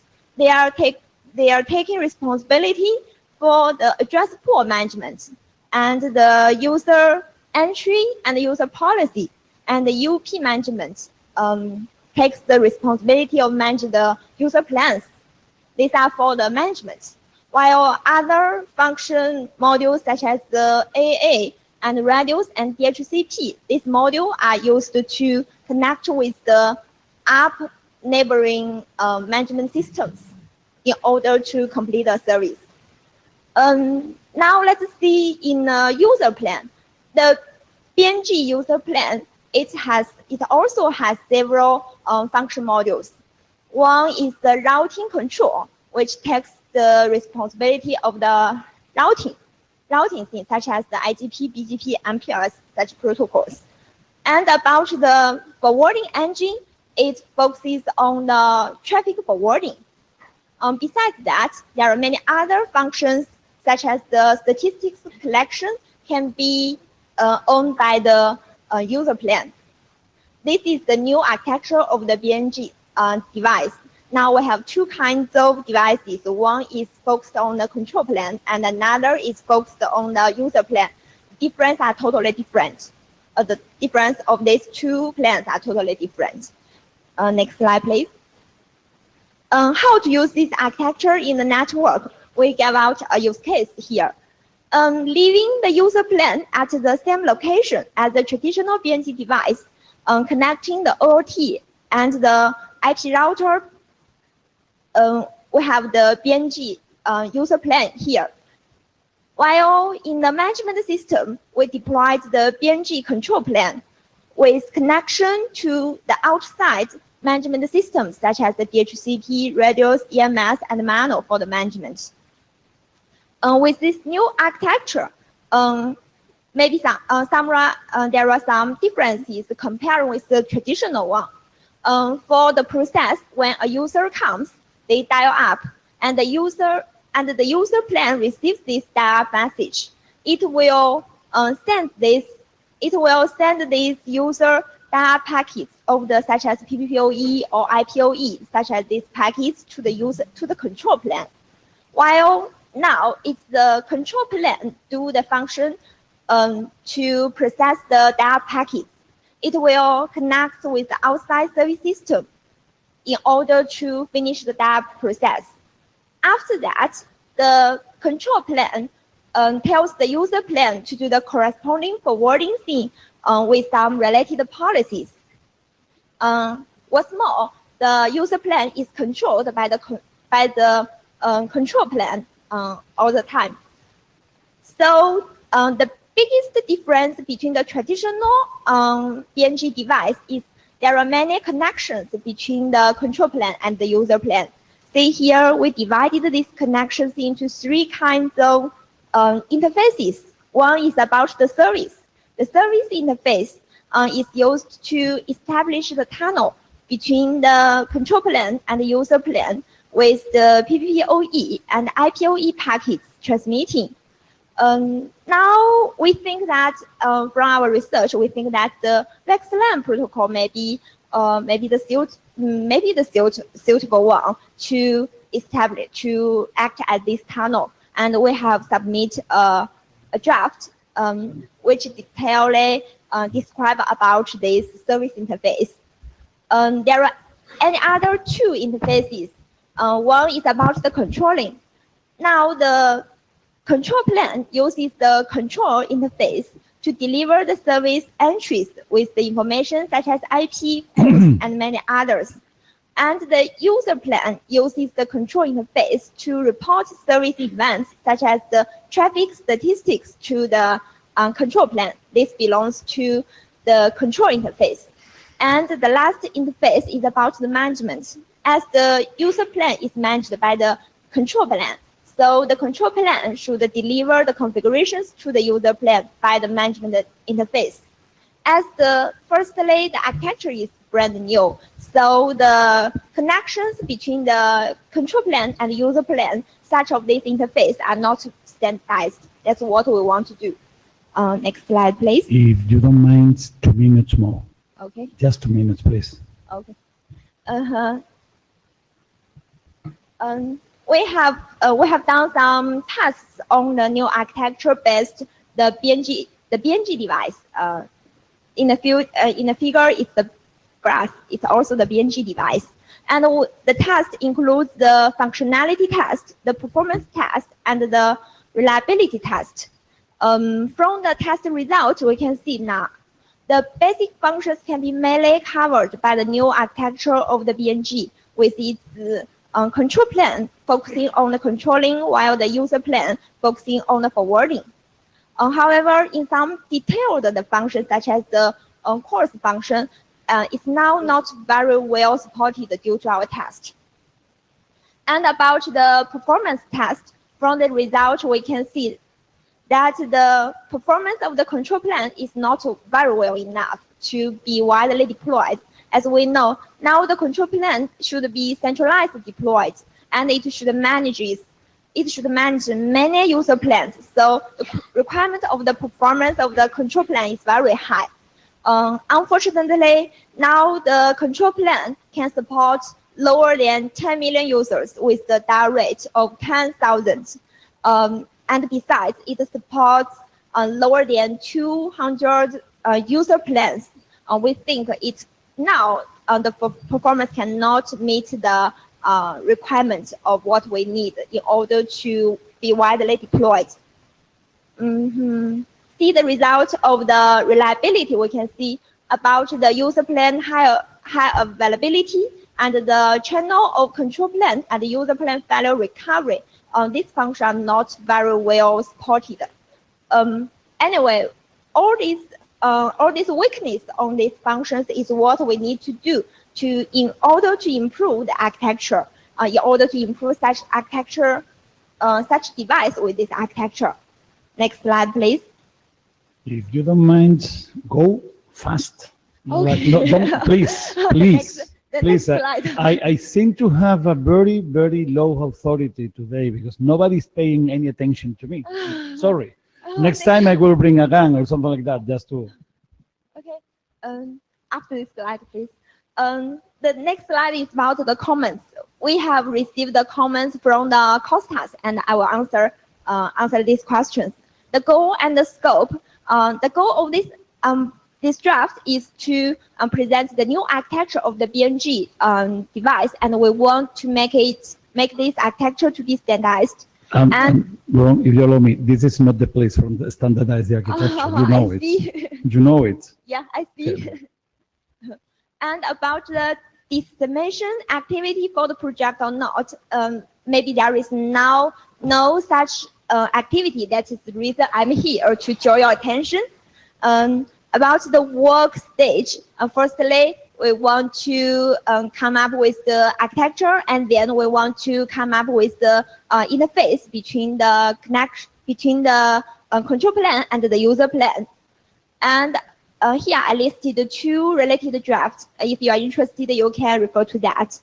The use case, in the draft, we have listed a use case which may make some confused. Now in the slide, we present a new use case in order to make it easier for you to understand. And comments? Yeah, I have a question. Hu Jun from Nokia. Mm-hmm. So one motivation for this architecture is for the load balancing. But how exactly does load balancing work? I mean, for example, when user creating, for example, PPOE session or DHCP session, let's say client send a PADI or DHCP discovery, how does the network send that packet, steer that packet to which user plane? And after the control plane pass authentication, how does the network steer the traffic to the select user plane? Okay. Can you help me to go to the slide with the use case? Oh. See, in the use case, we have the centralized control plane, which is used to manage all the distributed user plane, while the user plane is close to the user. When the user comes, he will connect one of the user plane, and then the user plane device will connect the control plane and receives the control plane response. Then they do the forwarding.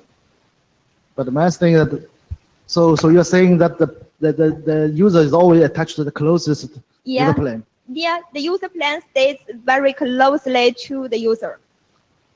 Okay, so that's not really load balancing, right? It's just user just go attached to the closest user plane. The control plane.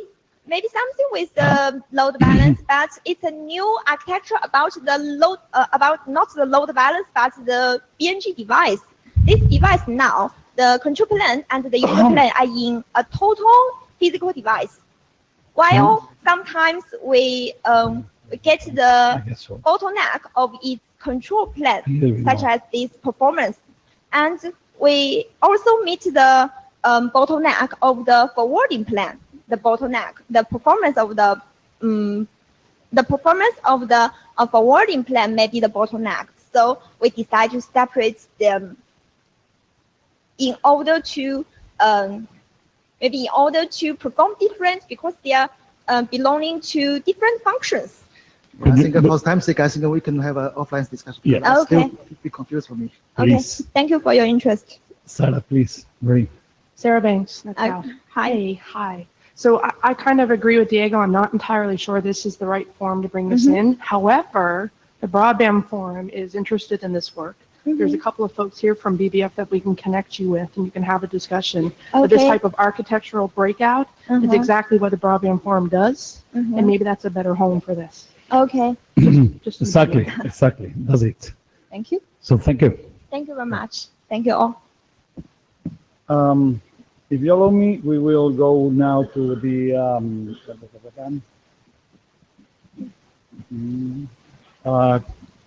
Luis. If,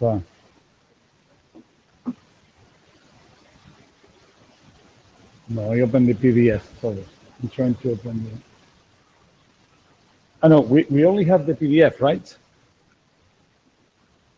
The problem is that the PDFs take a little bit longer for me to display because it's a challenge. No, but now it's no, I manage. So go for it.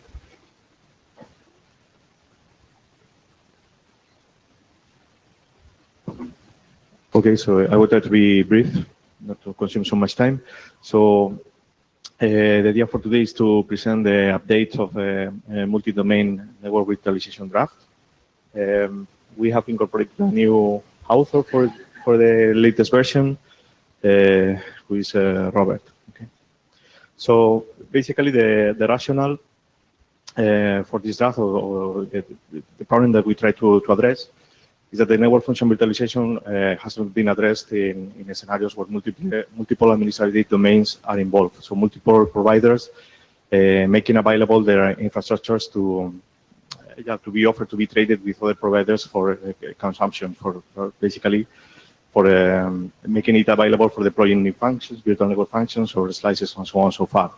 So we could foresee two different scenarios: pure infrastructure scenario, where basically the idea would be to make available the infrastructure, somehow similar to what was mentioned before by the colleague from China Mobile, but in a multiple administrative domain. But also more complex scenarios where even one provider could offer virtual network functions to another provider and offer the necessary interfaces to manage such a virtual network function. And one step beyond, even to offer a slice of resources, basically. So the idea, the goal would be to permit the programmability and to have flexibility and automation in this trading of resources between providers. And basically with the idea of reducing the times for provisioning the services. So we can consider here this as an evolution of the wholesale services. So nowadays, there is lengthy times for providing services across providers. So the idea would be to develop the necessary mechanisms for make this provision agile and reduce the times for that, and automate it for sure. So next slide. Okay. So just looking at the NFV reference framework, the well-known picture from ETSI NFV. So you can perceive that there was not an initial conception of multi-domain on this architecture. So multi-domain interfaces are not present in the ETSI NFV architecture. So the idea would be to explore how these multiple administrative domains could interact with this architecture, evolving this architecture towards such a kind of interaction. Multi-domain was not present in the original ETSI architecture. Now there are two initiatives trying to address this problem in ETSI. There is a specific case for for DNF composition across multiple administrative domains in ETSI 001 use case document. So this is very recent. This is not yet publicly available, if I'm not wrong, but will be is under the final review. And also a new work item has been opened in IFA 28 for a multi-domain. Okay. In fact, this work has influenced this other work in ETSI. So next slide. Okay. So the idea or the problem statement would be the following. So we foresee availability of infrastructure environments across multiple providers. Because these infrastructure environments are in different administrative domains, they are operated by their own. So there is not a common way or an easy way of operate resources that are in another different administrative domain. So the idea would be to work, as I mentioned before, in the mechanisms for providing access to these multi-domain environments. Providing access in a normalized way to make this sustainable and viable, because I mean, if we don't define normalized ways of doing this access and this trading of resources, basically these multiple administrative domains would require so much customization, so much particularization that would not make this viable. So basically, well, the intention would be that of defining a solution for this multi-provider, multi-domain problem. Next slide. Okay. So basically, looking at the architecture proposition, we can consider an environment, an ecosystem where we will have different providers, somehow collaborating through commercial agreements in a form of federation or alliance or any kind of relationship that could make these providers interact one with the other. And basically, the idea would be once we have a request from a tenant, from a customer, in case that the main provider, the provider interacting or interfacing the customer has not enough resources to provide the service, then it can interact with other providers to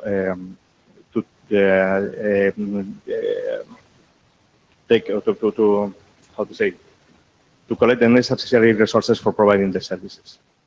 Okay, we can think on tenants like media content providers or automotive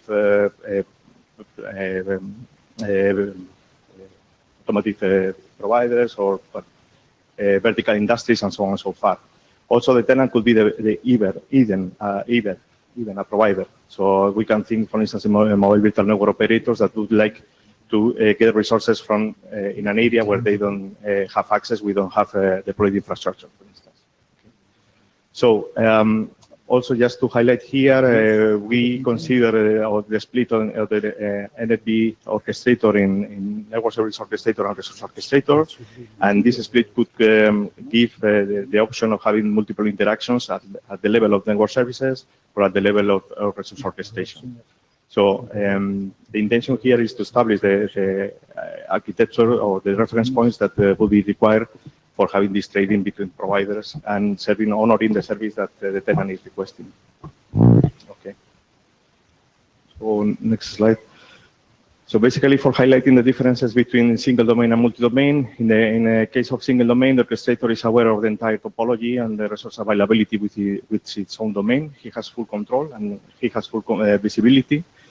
The orchestrator can manage and control all the resources for honoring the service. The case when in the multi-domain is that, well, this is not the situation. The providers will not have direct control on the resources facilitated by the different provider. So a kind of exchange needs to be standardized or normalized or defined for having these interfaces made available for other providers interacting on the top of the infrastructure of a different provider, a remote provider. Next slide. Okay. So basically, the high-level view for this multi-domain approach that we foresee would be the one that you can see on the slide. So basically, defining a kind of multi-provider orchestrator that on the northbound interface interact with the customer through a reference point interface 1, we call interface 1. We would have the interaction with the multi-provider orchestrator in the other domain through the interface 2, and we would have interaction with the domain orchestrators of each administrative domain through interface 3. So basically, we define these three interfaces. Going to the next slide. If I can make a suggestion, probably you should be a little bit more imaginative in thinking about the names of the interfaces. Yeah, yeah. Well, We have followed the KISS approach, simple and No, because all you know, and seriously speaking, that helps in understanding which each interface is. Because we start talking about interface 2. I realize. Probably when some kind of more information could be put in the name. Sure. Okay. Thanks. So in the next slide, you can see more or less the functional, the composition of this multi-provider orchestrator. What we foresee would be the functional components on it. Basically, some components around Azure management. We need to monitor the resources, and we need to inform about the status of the resources, what is being traded. We have for sure the orchestrator component, the NFVO, what we've seen before about the resource orchestration and network service orchestration. And also we need functional components, functional capabilities for interchanging catalog information. So in this ecosystem, the providers need to announce the capabilities that they offer in such a way that the different providers can trade conveniently the resources that they need for this multi-administrative service deployment. Okay. Luis, minutes. I will be fast.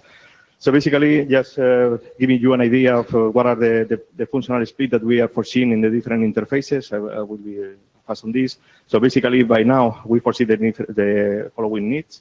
An interface called S or I1S, I2S, or I3S for service request, C for catalogs, for the changing of catalogs, F for the lifecycle management, RT for the resource topology. We need to distribute, announce, and advertise the topologies in the different domains, RC for the resource control, and MON for monitoring.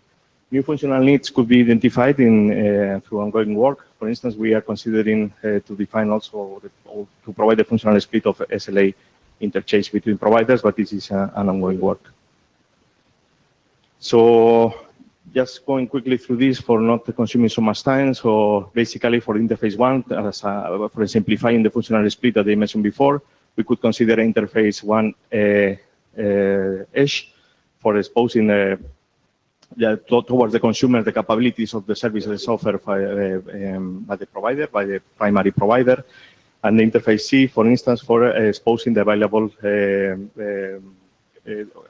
the catalog of services for the customers. Okay, the same split we would have in interface 2. I will jump to the next slide for not consuming so much time. So you can see more or less the idea that will be to identify the different protocol candidates for each of the interfaces. Okay. So one more, we can go to the final one, the next steps. So for the next steps, we are in the process of validating the architecture by implementation and experimentation. We are working on this in the framework of a European project called 5GX. In the 5GX, we are building a sandbox that basically interconnects up to 14 partners, or infrastructure of 14 partners, among them 5 operators, such as Telenor, Telecom Italia, Deutsche Telekom, Orange, and Telefonica. And we are in the process of defining and implementing these different kind of POCs, cases about roaming, virtual CDN, et cetera, in this multi-administrative domain approach. We are prototyping the multi-provider orchestrator, and this will be available as open source. And the idea is continue evolving in the architecture definition, refining the architecture, identifying the candidate protocols for the different interfaces. For instance, just to give you an example, for interface 2 resource topology, we are considering BGPLS, and we are exploring other candidates for the other protocols. We can, in the question part, maybe we can go on that if you wish. And well, the idea would be to gather feedback from the group and to check if this is the interest of the group on this and contributing and moving forward, and also go beyond the borders of IEX, making this broader. And that's all from my side. Thank you. Hi there, my name is Jeremy Fuller, and I'm actively involved in Nfvrg. I'm the chair of the group that's working on all of these issues. I see from some of your terminology, you've taken functional entities from IFA 20. That document, so when you talk about the resource orchestrator and the network service orchestrator, just to give you information, that document's not going anywhere at the moment. So IFA 28 is probably going to bring in new terminology. So just in case you end up a terminology behind, you want to probably check out the latest version of that. One of the real challenges that we have is that people look at the orchestrator, they look at the resources, but they forget about control. Control in terms of the actual running of the VNF, which requires a VNF manager. And then the question comes up, well, where is that VNF manager? In which network? Is it in the home network? Is it in the visited network? How is that VNF manager being controlled? How does it get IP addresses? So my point of encouragement, I'm very encouraged to see this work. But I would also say, if you could bring in the VNF manager as well, and just work out how it knows where things are and where is it located, that would be great. Thank you. Okay, thank you. Also, as we progress, it will be nice to bring in the work on, especially the Vim layer, how you can work with different hardware components, especially multi-vendor, because that would play a key role, especially when you're moving the DNS across different operators. Okay, thank you. Yeah, just answering quickly the point on BNF manager, we foresee for different use case families, but going directly to the point, we foresee two specific use case families. One is BNF as a service. In BNF as a service, in this case, the remote provider is the one facilitating the BNF and providing the required interfaces to the original provider to manage the BNF. So the BNF manager will be in the remote provider.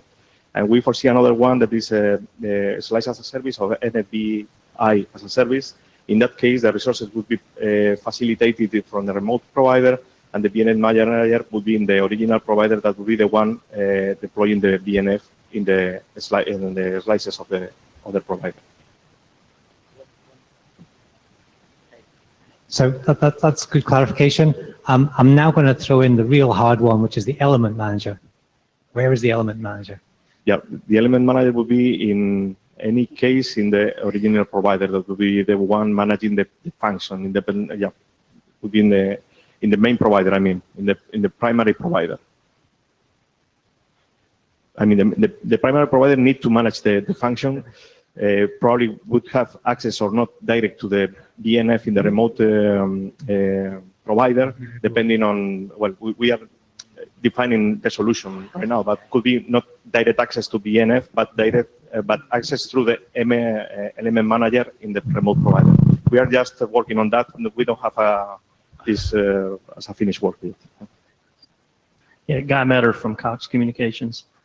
Similar question, your IF3, is it connected to NFVO or a cross-domain service orchestrator for the service provider's domain? I3 would be or would stay in the borders of each administrative domain. Is the interface between the NFV orchestrator? Do you want me to show a particular slide, Yeah. Luis? Yes, maybe Which one?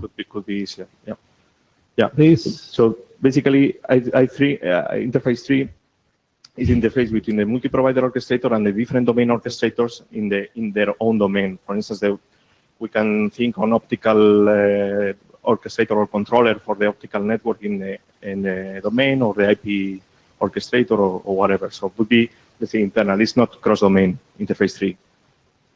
Okay, thank you.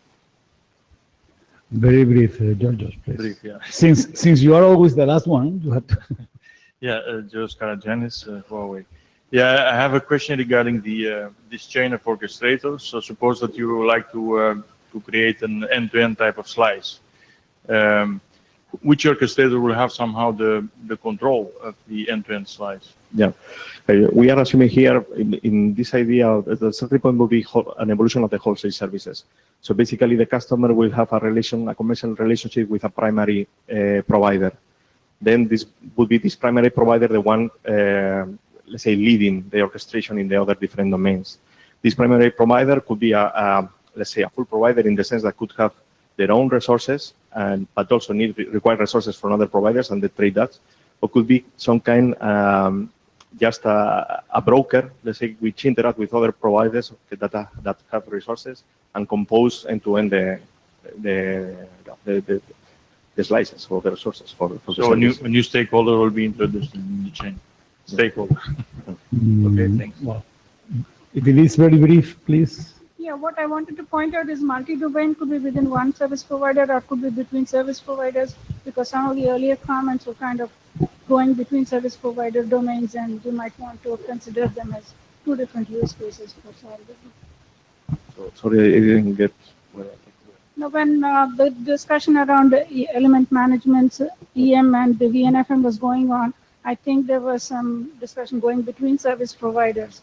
If the multiple domains are within a service provider, you can have them go one place or another, but if they are going between service providers, what can be accessed from an element manager in one service provider domain into another service provider domain, there will be different types of controls and agreements. Yeah, we are discussing currently now this, if that will be feasible to have access from one element management directly towards the virtual machine that the virtual network function, sorry, that is instantiated in another domain, and so probably would not be acceptable for the remote providers. So maybe some kind of interaction between OSSs or element management systems would be required in such a way that the remote provider provide an indirect access to the virtual network function. This is something, this is ongoing work. Okay. Thank you, Luis. Thank you. Just a reminder, the blue sheets, if someone has not signed them, please do. So who has the blue sheets? Who has them? Somebody. They must be. Do you have them, Natasha? Okay, so. Okay, Myung-Ki, your turn. Now I have 2 minutes because you have this use of sending me only a PDF that is very fine, but depending on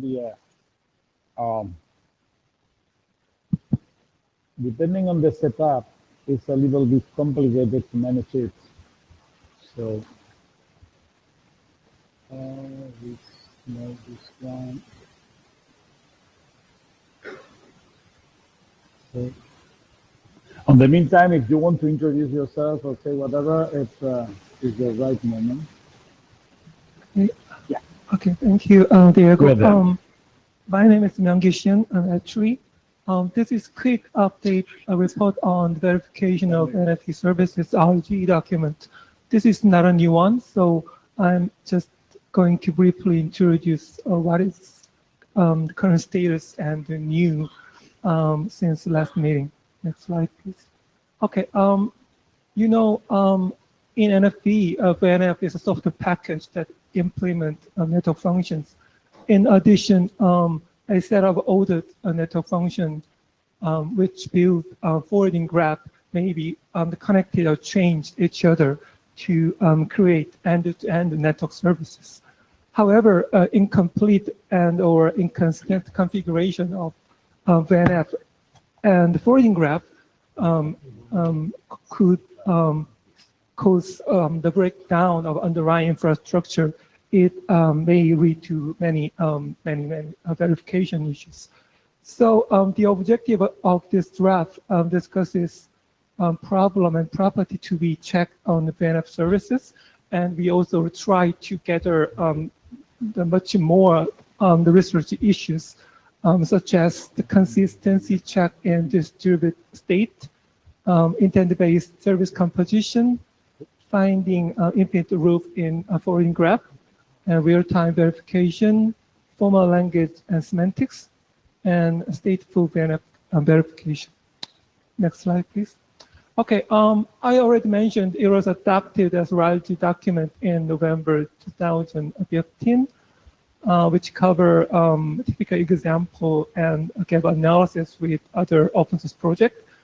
In first revision, new research issues regarding stateful VNF with multiple physical view.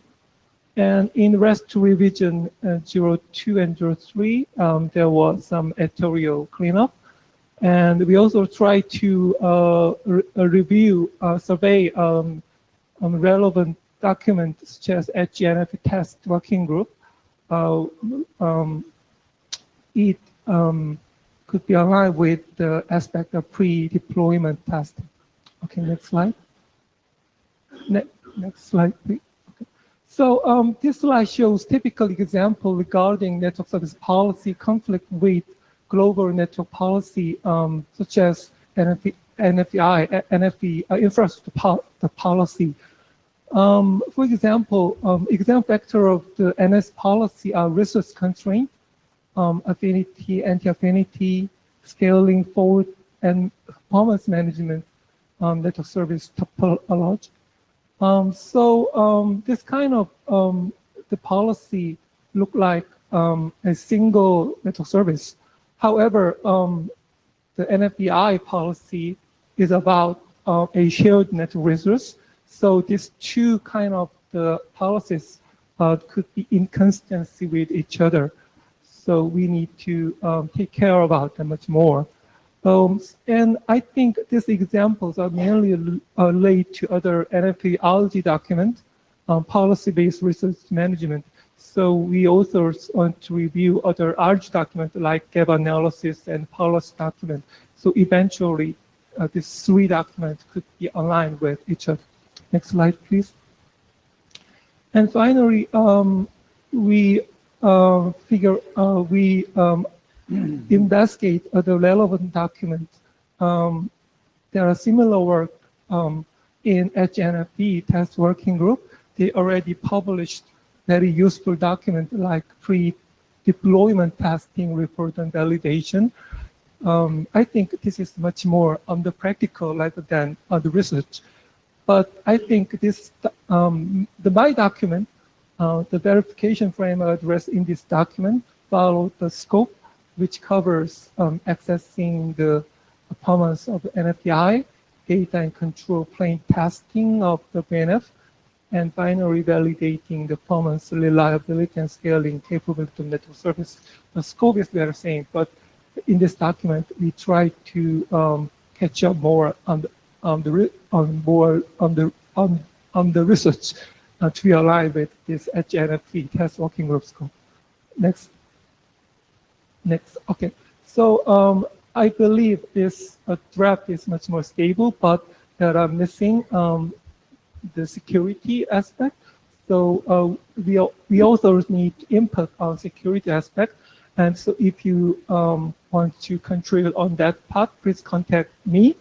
And as I already mentioned, in our RG group, there are three documents: policy-based document, gap analysis document, and verification document. So I now trying to review this RG document, how to harmonize and arrive with each other. Okay, that's it. Thank you. Okay, couple of thoughts. One is we talked today about the stateless VNF, the separation of processing and database. Right. It'd be nice to kind of think about a little bit and how you align the verification policies with that. Number one, and number two, on security, possibly maybe worth thinking about. We talked about in depth about containers and VM for security can play out. What bring some of those aspects of this work. I would like to add, okay, is when it comes to this kind of conflict resolution between the network service and the NFVI, do you plan to put in the documents any kind of reference to possible strategies or ways of solving them, etc., or it's you just made a mention and this is something that you highlight, but won't try to solve? Now we are investigate more, but I didn't any clear image on that. But I hopefully we can talk more on this. Yeah, because yesterday during the NMRG, people were talking precisely about this kind of conflict resolution, policy matching, and all that. And I think that there is an opportunity. Well, the chair is sitting in front of you. Okay, yeah, so I will contact. So this is something that it would be.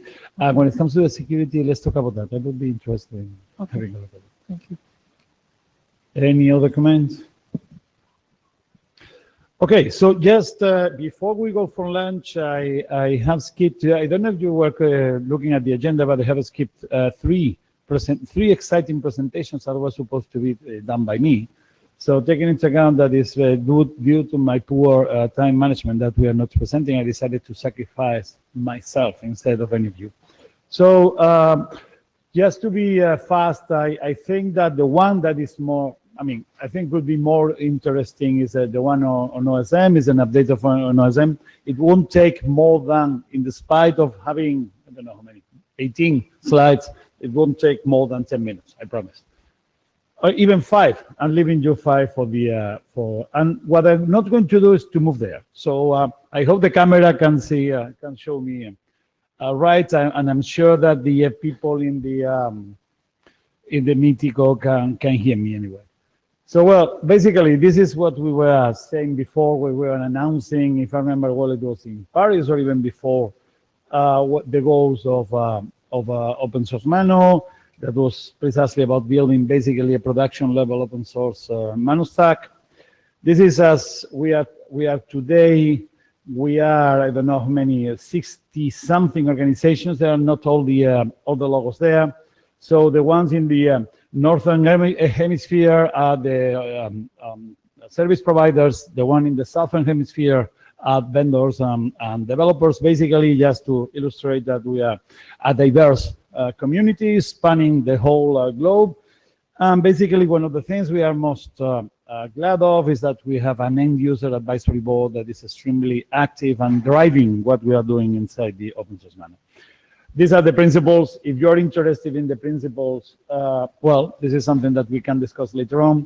But basically, the idea is to provide, the final goal is to provide a consistent model-based approach to the development and deployment of an NFV environment.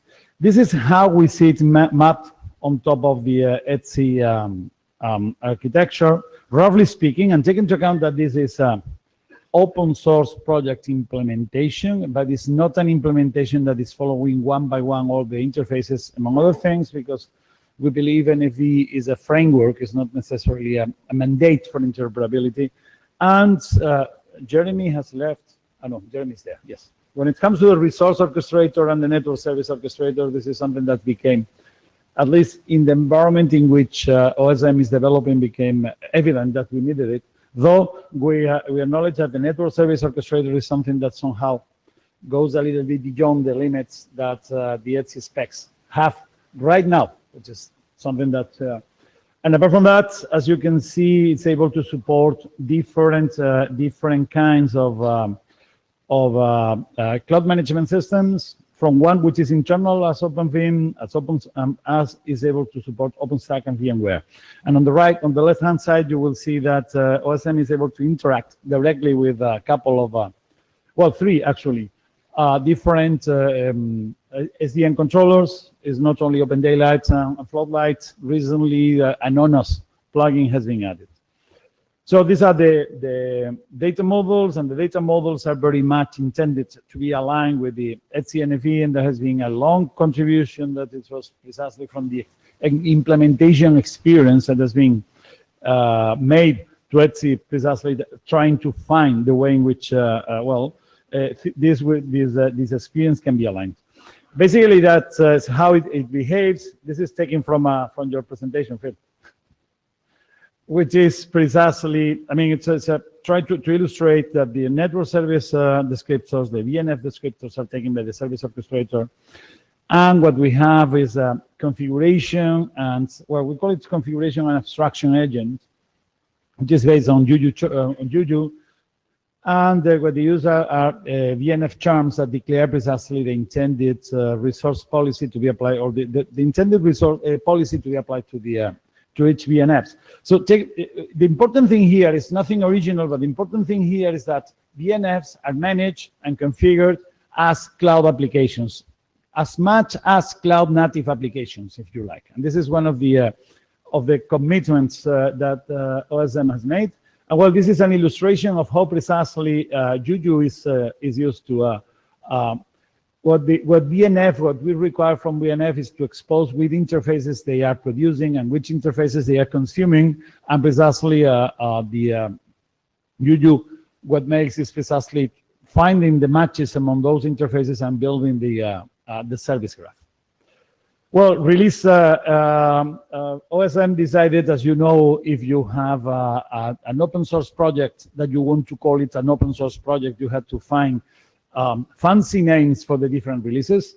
And in a certain moment, OSM decided to go, well, it's the fanciest of the fanciest. They're just naming the releases with numbers, with capital letters. And since it is for developers, and developers know that you start numbering in 0, the first release was called 0. This is what the first release that was available last year. We are now in release 1, in which we are supporting, as I showed there, several cloud management systems.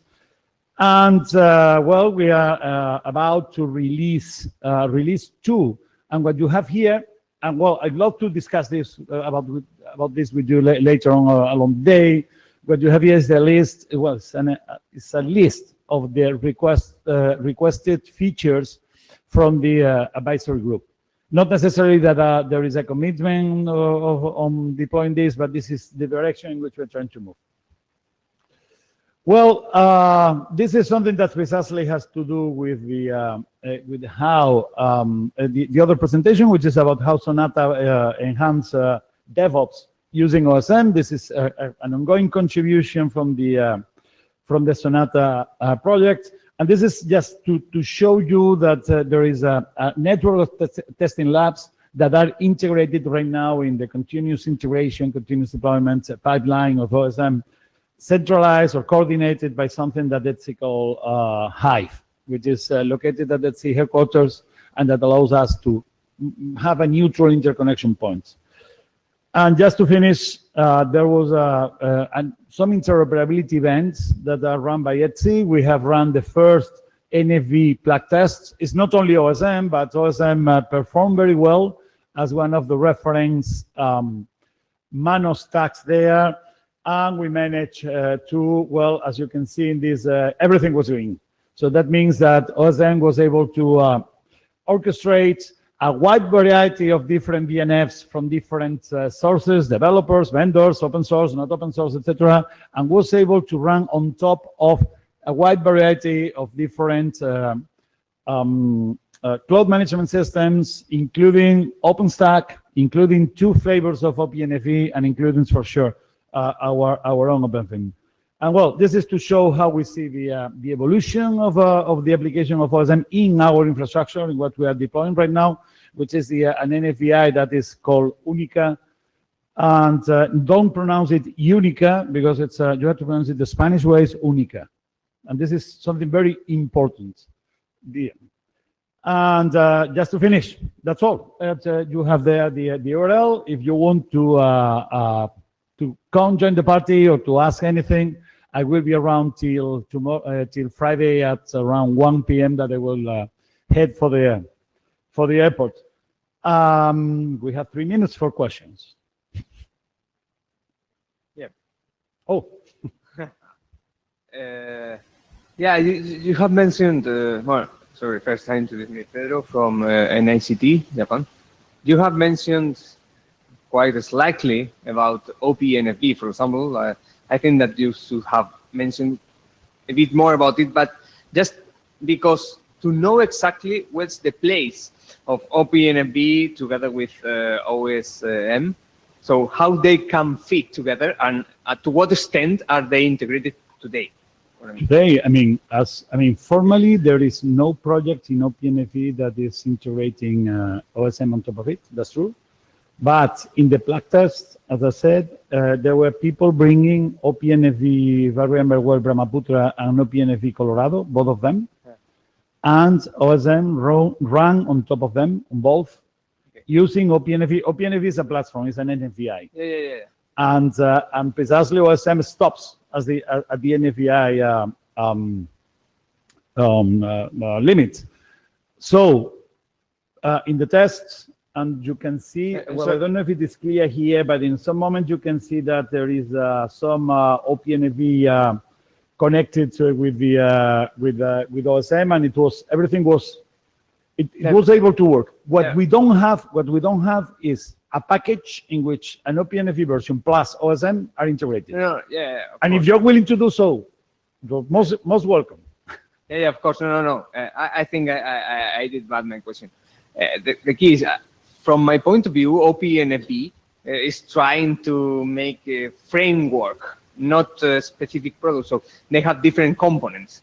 And I suppose that OSM can be a component of OPNFV, can be instantiated inside, as you had confirmed that. But what I wanted to ask actually was if the interfaces, and I think it's true, that OSM is using are standardized in somewhere, or I mean, standardized is de facto standardized within OPNFV. Take into account OPNFV has the interfaces that OPNFV offers are OpenStack. Yeah.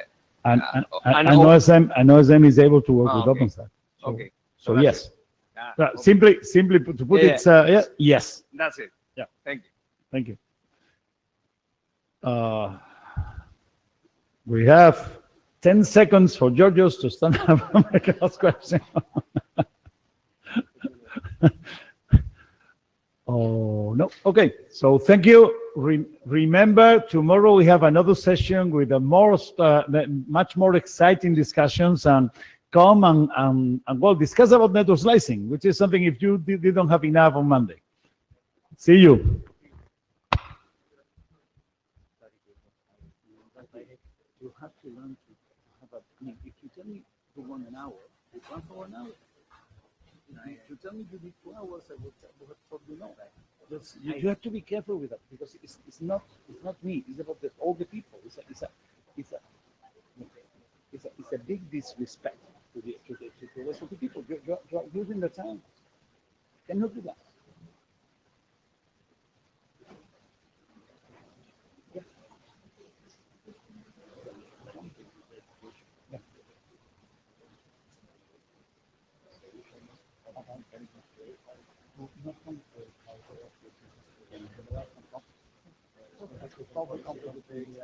Yeah, yeah.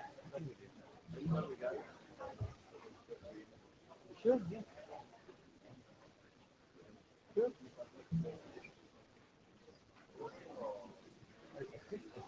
I mean, in the sense, because when we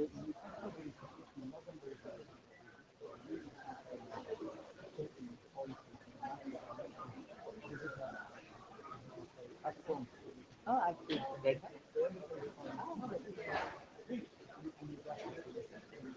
Sure. Thank you.